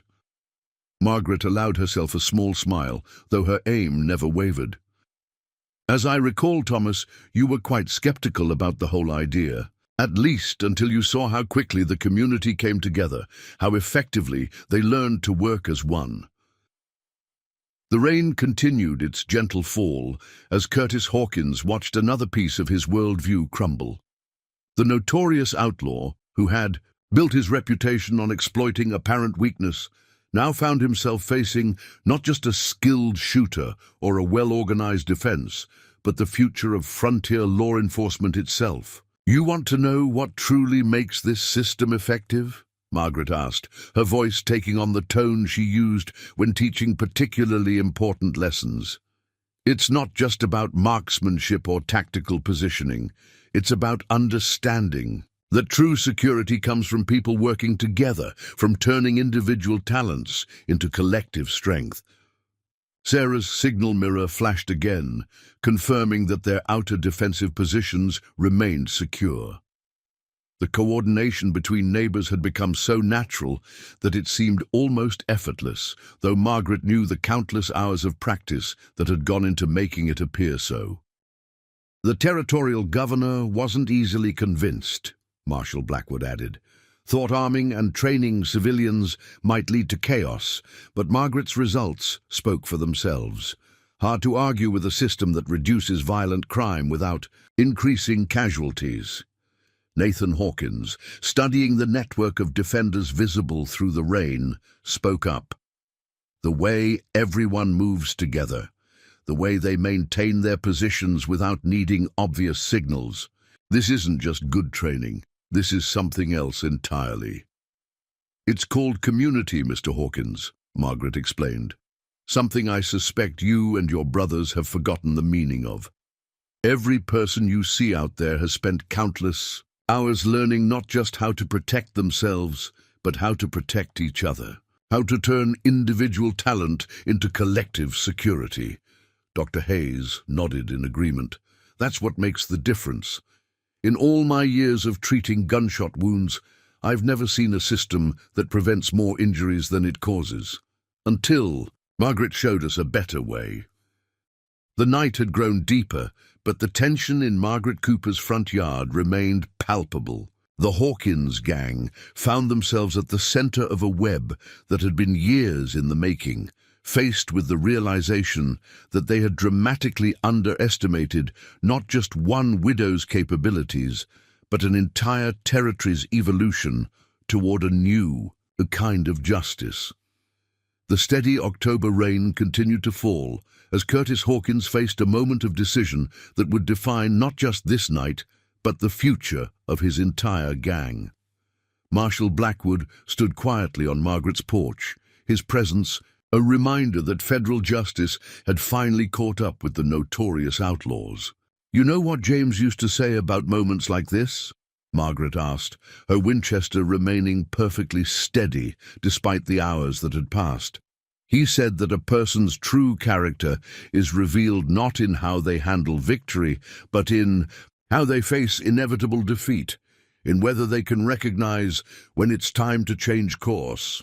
Through her observation post, Sarah watched as Curtis's face transformed, moving through a range of emotions: anger, fear, resignation, And finally, something that looked almost like curiosity. The young girl remembered Margaret's lessons about reading people, about understanding the subtle signs that indicated someone was reaching a turning point. "Tell me something," Curtis said, his voice carrying none of its earlier bravado. "All this, the training, the community defense, the whole system you've built, was it really just about protecting people, or was it about changing how the whole territory handles law enforcement?" Margaret's soft laugh carried across the rain-swept yard. "Mr. Hawkins, it was never about just one thing. Protection and change aren't separate goals. They're part of the same mission. Every person we train, every community that adopts our methods, becomes part of something larger than themselves." Marshal Blackwood nodded in agreement. "That's what caught my attention when I first heard about Cottonwood Valley. It wasn't just the lack of successful raids or the drop in violent crime. It was how Margaret had turned traditional ideas about frontier justice completely upside down." Dr. Hayes spoke up from his position near the porch steps. "In my experience, the best solutions are often the ones that seem obvious in hindsight, teaching people to work together, to protect each other, to prevent violence rather than just respond to it. It seems so simple now." "But it wasn't simple, was it?" "Nathan," Hawkins asked, his voice carrying genuine curiosity. "Building all this, teaching everyone to work together, keeping it quiet enough that people like us wouldn't hear about it until it was too late." "No, Mr. Hawkins, it wasn't simple," Margaret acknowledged. "It took years of patience, countless hours of training and more than a few failures before we found the right approach. But that's the thing about building something worthwhile. It's never easy, but it's always worth the effort." Young Quinn, who had been listening intently, suddenly spoke up. "The stories about this valley, about how it became impossible to raid. They weren't just about having good shots or strong defenses. They were about having something different, something none of us understood until now." Sarah's signal mirror flashed again, confirming that their defensive positions remained secure. The coordination between neighbors had become so natural that it seemed almost choreographed, though Margaret knew the years of practice that had gone into making it appear so. "You're right, son," Sheriff Anderson confirmed. "What Maggie built here isn't just a defense system. It's a new way of thinking about community, about protection, about justice itself. Something that makes traditional outlawry not just difficult but obsolete." The rain continued its gentle fall as Curtis Hawkins watched another aspect of his situation become clear. They hadn't just failed in their raid, they had witnessed the future of frontier law enforcement, a future that would leave no place for men like him unless they chose to change. "So now," Margaret said, her voice carrying the same patient tone she used when teaching particularly important lessons, "you have a choice to make, not just about tonight, but about your future, about whether you want to be remembered as men who recognized when it was time to change course, or as just another gang that discovered too late why this valley has the reputation it does." Marshal Blackwood stepped forward slightly, his badge catching the dim light. "The territorial governor has shown some leniency toward those who choose to cooperate, especially if they're willing to help us understand how to better protect isolated communities. Your knowledge of raider tactics could save lives if you're willing to use it differently." The night had grown deeper, but the tension in Margaret Cooper's front yard had transformed from one of impending violence to something more complex. A moment of potential transformation, where lives could change direction if the right choices were made. "After all," Dr. Hayes added quietly, "I've seen enough men die needlessly to know that sometimes the bravest thing isn't in fighting to the end, but in knowing when to choose a different path, in understanding that strength can mean more than just force." The Hawkins gang found themselves facing not just physical surrender, but a philosophical crossroads. The system they had unknowingly challenged offered not just defeat, but potentially a new direction, if they were wise enough to recognize the opportunity being presented. The October night had grown deep as Curtis Hawkins finally made the decision that had been inevitable since the moment they'd chosen Margaret Cooper's farm as their target. The rain had settled into a gentle mist, creating halos around the lanterns that illuminated the transformed farmyard. "Marshal!" Curtis called out, his voice carrying a weariness that seemed to age him years in moments. "I reckon we'd like to discuss those terms you mentioned." He slowly raised his hands, making sure everyone could see he held no weapons. "Seems to me there's been enough fighting tonight." Margaret's Winchester remained steady, her eyes tracking every slight movement in the yard. "A wise choice, Mr. Hawkins, though I have to say you've taken rather longer to reach it than most who've found themselves in your position." Inside the house, Sarah watched through her observation post as Nathan Hawkins and young Quinn followed their leaders. Example, raising their hands in surrender. The girl remembered Margaret's lessons about these moments, how they were often the most dangerous when desperate men might make final, foolish decisions. "Before we proceed," Marshal Blackwood announced, his voice carrying clear authority, "I want to be certain you understand exactly what you're agreeing to. This isn't just about avoiding prison time. It's about becoming part of the solution rather than remaining part of the problem." Dr. Hayes moved carefully from his position. On the porch, medical bag in hand. "If I might suggest, we should check them for injuries before proceeding. Even surrender can be compromised by untreated wounds or excessive blood loss affecting judgment." Margaret nodded slightly, though her aim never wavered. "A sound suggestion, Samuel. Mr. Hawkins, you and your men will submit to the doctors. Examination one at a time. Any sudden moves will be discouraged." The Winchester in her hands emphasized her point without need for further elaboration. "You know what's remarkable about this moment?" Sheriff Anderson asked, maintaining his coverage while the doctor approached Curtis. "It's not just about ending one confrontation. It's about potentially preventing dozens more if you men are serious about helping us understand how to better protect isolated communities." Young Quinn, his hands still raised, spoke up with unexpected enthusiasm. "Mum, those shooting techniques you mentioned earlier, the ones about accuracy over speed, about prevention over confrontation, would learning those be part of the agreement?" Margaret's soft laugh carried across the yard. "Interested in more than just avoiding prison, are you, boy? Good. That's exactly the kind of thinking that makes rehabilitation possible." Her voice took on the tone she used when teaching. "Though I should warn you, my training methods are considerably more demanding than your current lifestyle." Sarah's signal mirror flashed one final time, confirming that their defensive positions remained secure while Dr. Hayes conducted his examinations. The coordination between neighbors had become so routine that it seemed almost natural, though. Margaret knew the years of practice behind every movement. "The territorial governor," Marshal Blackwood explained as Curtis submitted to the doctor's examination, "has seen the effectiveness of Margaret's methods. He's particularly interested in having former raiders help us identify vulnerable communities and establish protective networks before violence occurs." Nathan Hawkins, watching his brother being checked for injuries, spoke up thoughtfully. "The stories about this valley, about how it changed, they weren't just about one woman's skill with a rifle or one community's defense network. They were about building something entirely new, weren't they?" "Very observant, Mr. Hawkins," Margaret acknowledged. "What we've created here isn't just about protection.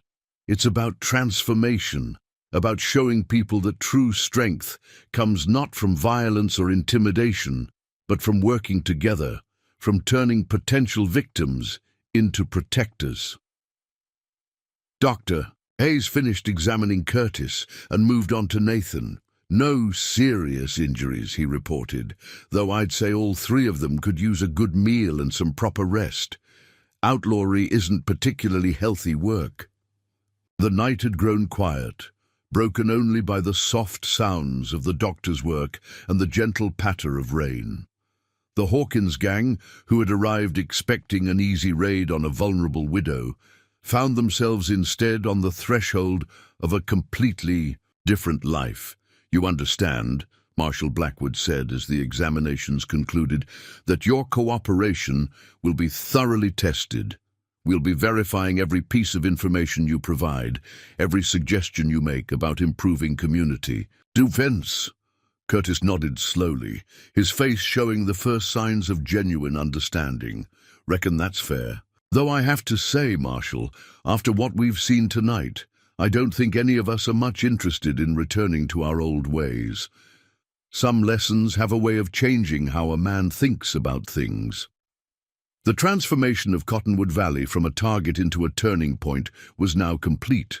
The Hawkins gang, who had built their reputation on exploiting weakness, found themselves preparing to help strengthen the very type of community they had once preyed upon. As the first hints of dawn began to lighten the eastern sky over Cottonwood Valley, Margaret Cooper finally lowered her Winchester. The night's long tension began to ease as Marshal Blackwood's deputies secured the Hawkins gang, their movements professional and practiced, treating the surrendered outlaws with firm but fair handling. "You know what the hardest part of change is?" Margaret asked, her voice carrying across the dampened yard. "It's not making the decision to change. It's following through on that decision every day afterward. It's choosing, moment by moment, to become something different from what you were." Sarah emerged from the house for the first time since the confrontation began, carrying coffee for the tired defenders who had maintained their positions through the long night. The young girl moved with quiet confidence, demonstrating how much she had learned under Margaret's tutelage. "The territorial governor will be interested in this night's events," Marshal Blackwood commented, accepting a cup from Sarah. "Not just the capture of the Hawkins gang, but the way it was accomplished. Minimal violence, no casualties, and potential rehabilitation rather than mere punishment." Dr. Hayes nodded in agreement as he packed away his medical supplies. "In all my years of treating frontier violence, I've never seen a system that prevents more injuries than it causes. What Margaret has built here, it's something entirely new."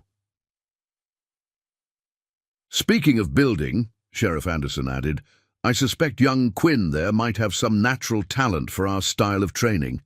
Did you see how quickly he grasped the principles we were discussing?" He glanced at Margaret with a knowing look. Margaret studied the young outlaw thoughtfully as deputies secured his hands. "I noticed. That kind of quick understanding, combined with a willingness to learn, could be valuable in helping other communities develop their defensive networks."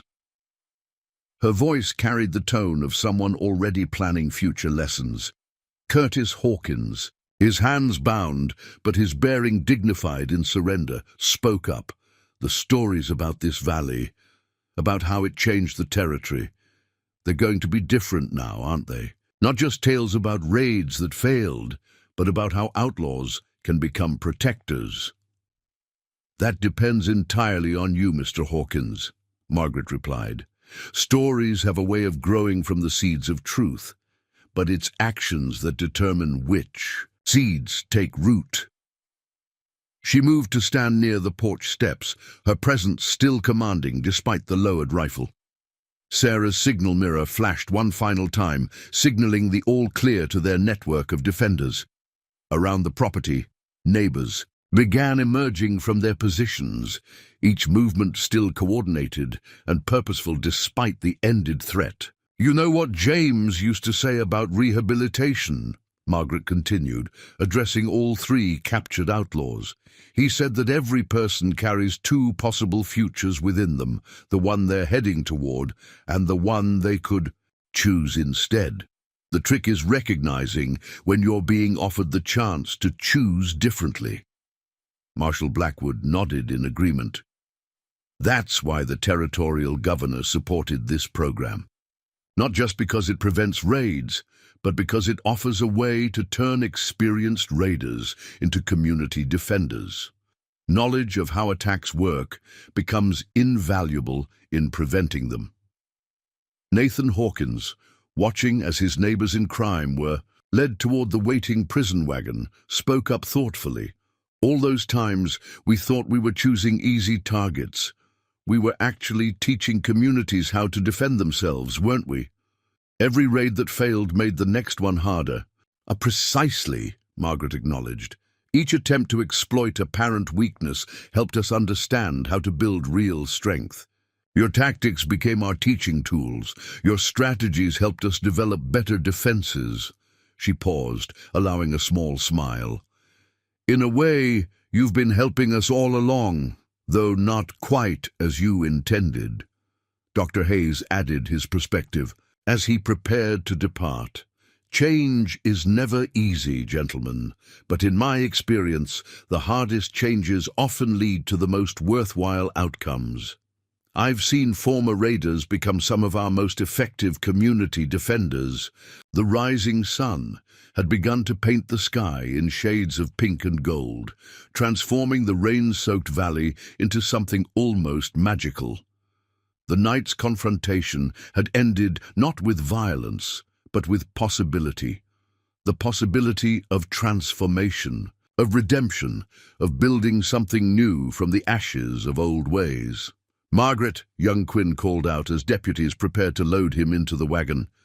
"Those shooting techniques you mentioned, the ones about accuracy over speed, about prevention, over confrontation. Will you really teach us?"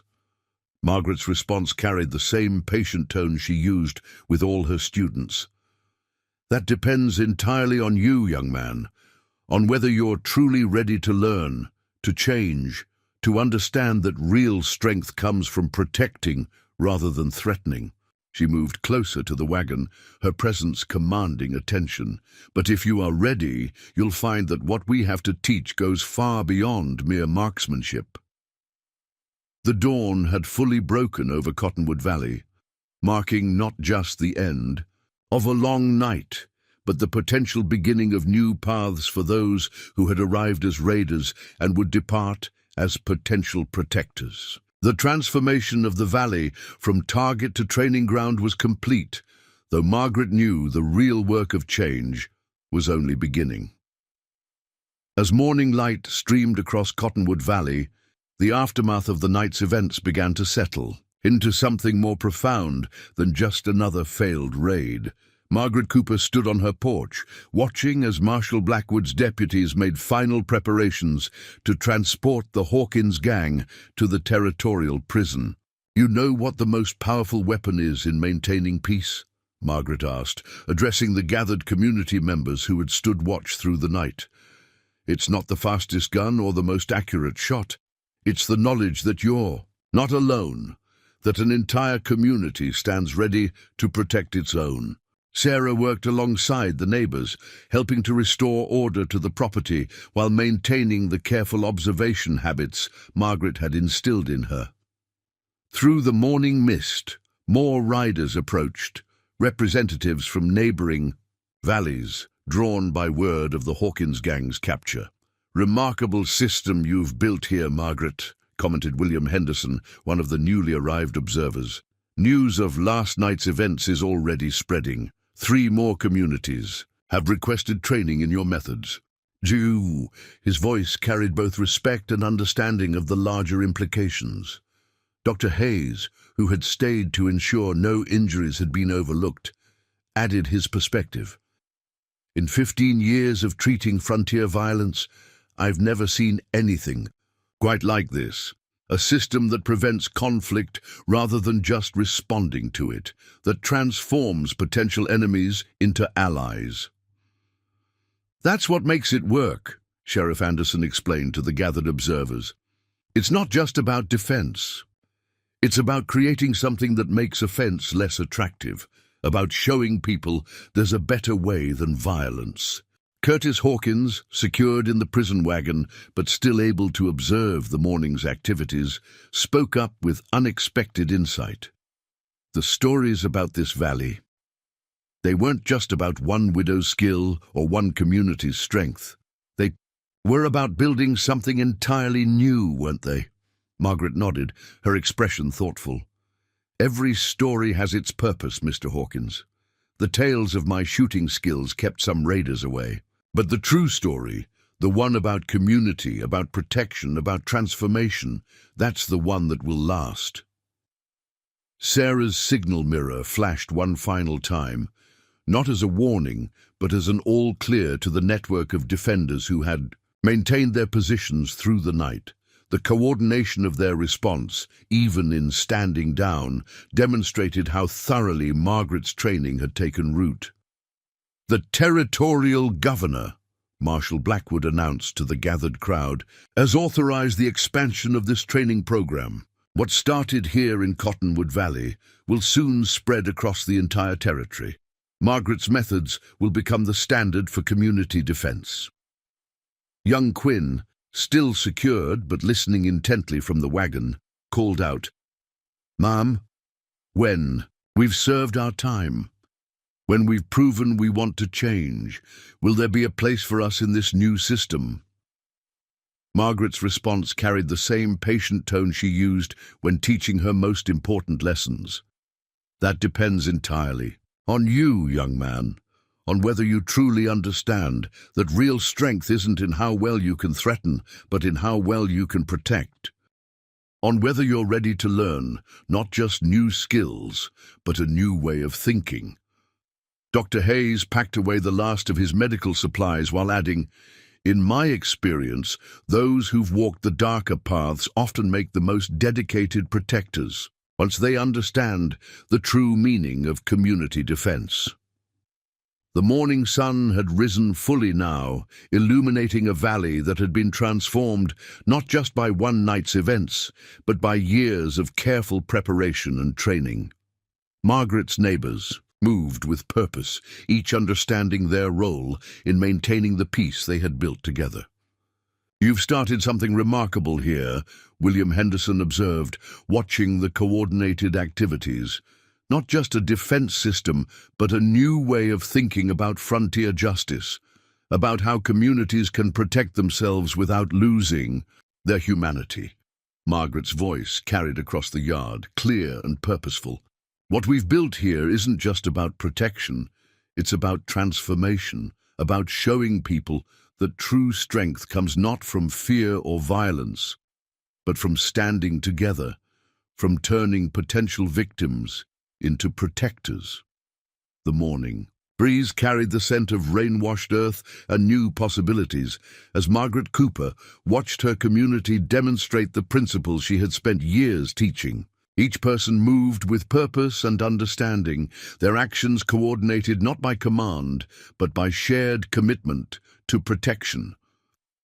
"The hardest part," she continued, addressing both her neighbors and her former adversaries, "isn't in building the system or teaching the skills. It's in helping people understand that real security comes from working together, from creating something stronger than any individual could be alone." The transformation of Cottonwood Valley from target to model, from potential victim to prototype of a new approach to frontier justice, was now complete. But Margaret knew that this was just the beginning, that the real work lay in spreading these methods, in helping other communities discover their own strength. The legacy of the quiet widow who had revolutionized frontier defense would live on, not just in stories of accurate shots and failed raids, but in the growing network of communities learning to protect themselves and each other, in the transformation of raiders into defenders, and in the understanding that true security comes not from violence, but from standing together against those who would threaten peace. As the morning sun climbed higher over Cottonwood Valley, casting long shadows across the rain-washed earth, Margaret Cooper stood on her porch, watching the prison wagon disappear into the distance. The Hawkins gang's departure marked not just the end of a long night, but the beginning of something far more significant. "You know what James used to say about legends?" Margaret asked, addressing Sarah, who stood beside her.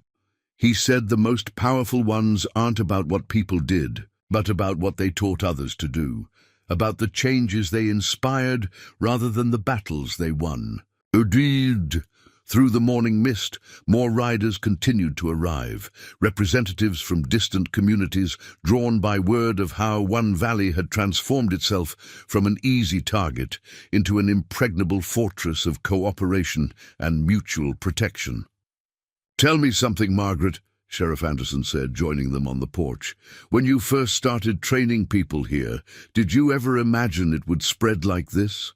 That what began as one widow's defense system would become a model for the entire territory?" Margaret's soft laugh carried across the yard, where neighbors still worked to restore order to the property. "Honestly, Thomas, I was just trying to make sure no one else would have to feel helpless in the face of violence. Everything else grew from that simple desire to protect." Dr. Hayes, preparing to depart for his regular rounds, added his perspective. "Sometimes the most profound changes come from the simplest beginnings. One person deciding to make a difference, to teach others what they know, to build something stronger than themselves." Sarah's signal mirror caught the morning sun as she carefully stored it away, no longer needed for emergency communications, but ready for the next training session. The young girl had grown into more than just a student. She had become a living example of how Margaret's teachings could transform lives. "The Territorial Governor's Office sent word this morning," Marshal Blackwood announced, returning from conferring with his deputies. "They want to establish similar training programs in every county. Your methods, Margaret, will become the standard for frontier defense." Margaret nodded thoughtfully, her hand resting on the Winchester that had seen them through the night. "It's not just about the methods, James. It's about helping people understand that true security comes from working together, from turning individual skills into collective strength." Around the property, neighbors continued their work, but their movements carried new purpose, new understanding. Each person knew their role not just in defending their community, but in teaching others, in spreading the knowledge that had kept them safe through countless threats. "You know what's remarkable?" Dr. Hayes observed, watching the coordinated activity. "In all my years of treating frontier violence, I've never seen a system that prevents more injuries than it causes. What you've built here, Margaret, it's not just about defense, it's about prevention." The morning breeze carried the scent of fresh coffee as Martha, the town's baker, arrived with breakfast for those who had stood watch through the night. Even this simple act of providing sustenance demonstrated the community's coordination and mutual support. "The stories about this valley will change now," Sarah said, her young voice carrying wisdom beyond her years. "Not just tales about failed raids and accurate shots, but about how communities can learn to protect themselves, about how even outlaws can choose a different path."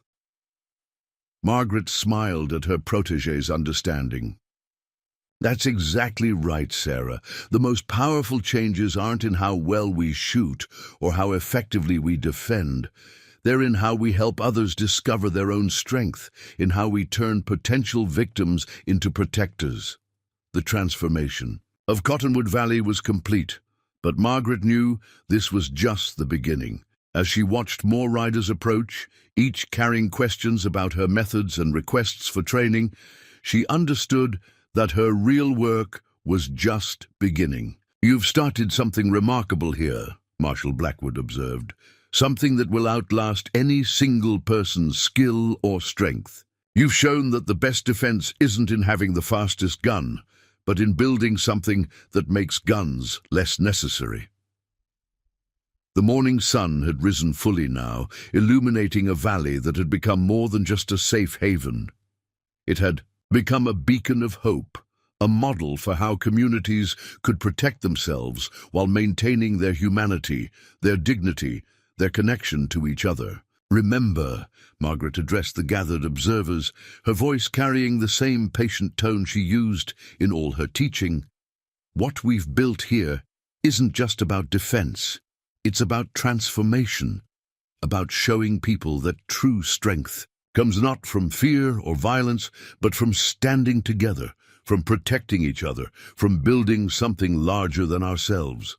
As the new day unfolded across Cottonwood Valley, Margaret Cooper watched her legacy take shape, not in tales of gunfights or defeated raiders, but in the growing network of communities learning to protect themselves and each other. The quiet widow who had revolutionized frontier defense had created something far more powerful than any weapon. She had created hope, understanding, and a new way forward for the entire territory. The legend of the sheriff's deadliest shot would live on, not just in stories of accurate shooting and failed raids, but in the transformation of countless communities from victims to protectors, in the redemption of those who chose a different path, and in the enduring truth that real security comes not from violence, but from standing together against those who would threaten peace. Up next, you've got two more standout stories right on your screen. If this one hit the mark, you won't want to pass these up. Just click and check them out. And don't forget to subscribe and turn on the notification bell so you don't miss any upload from us.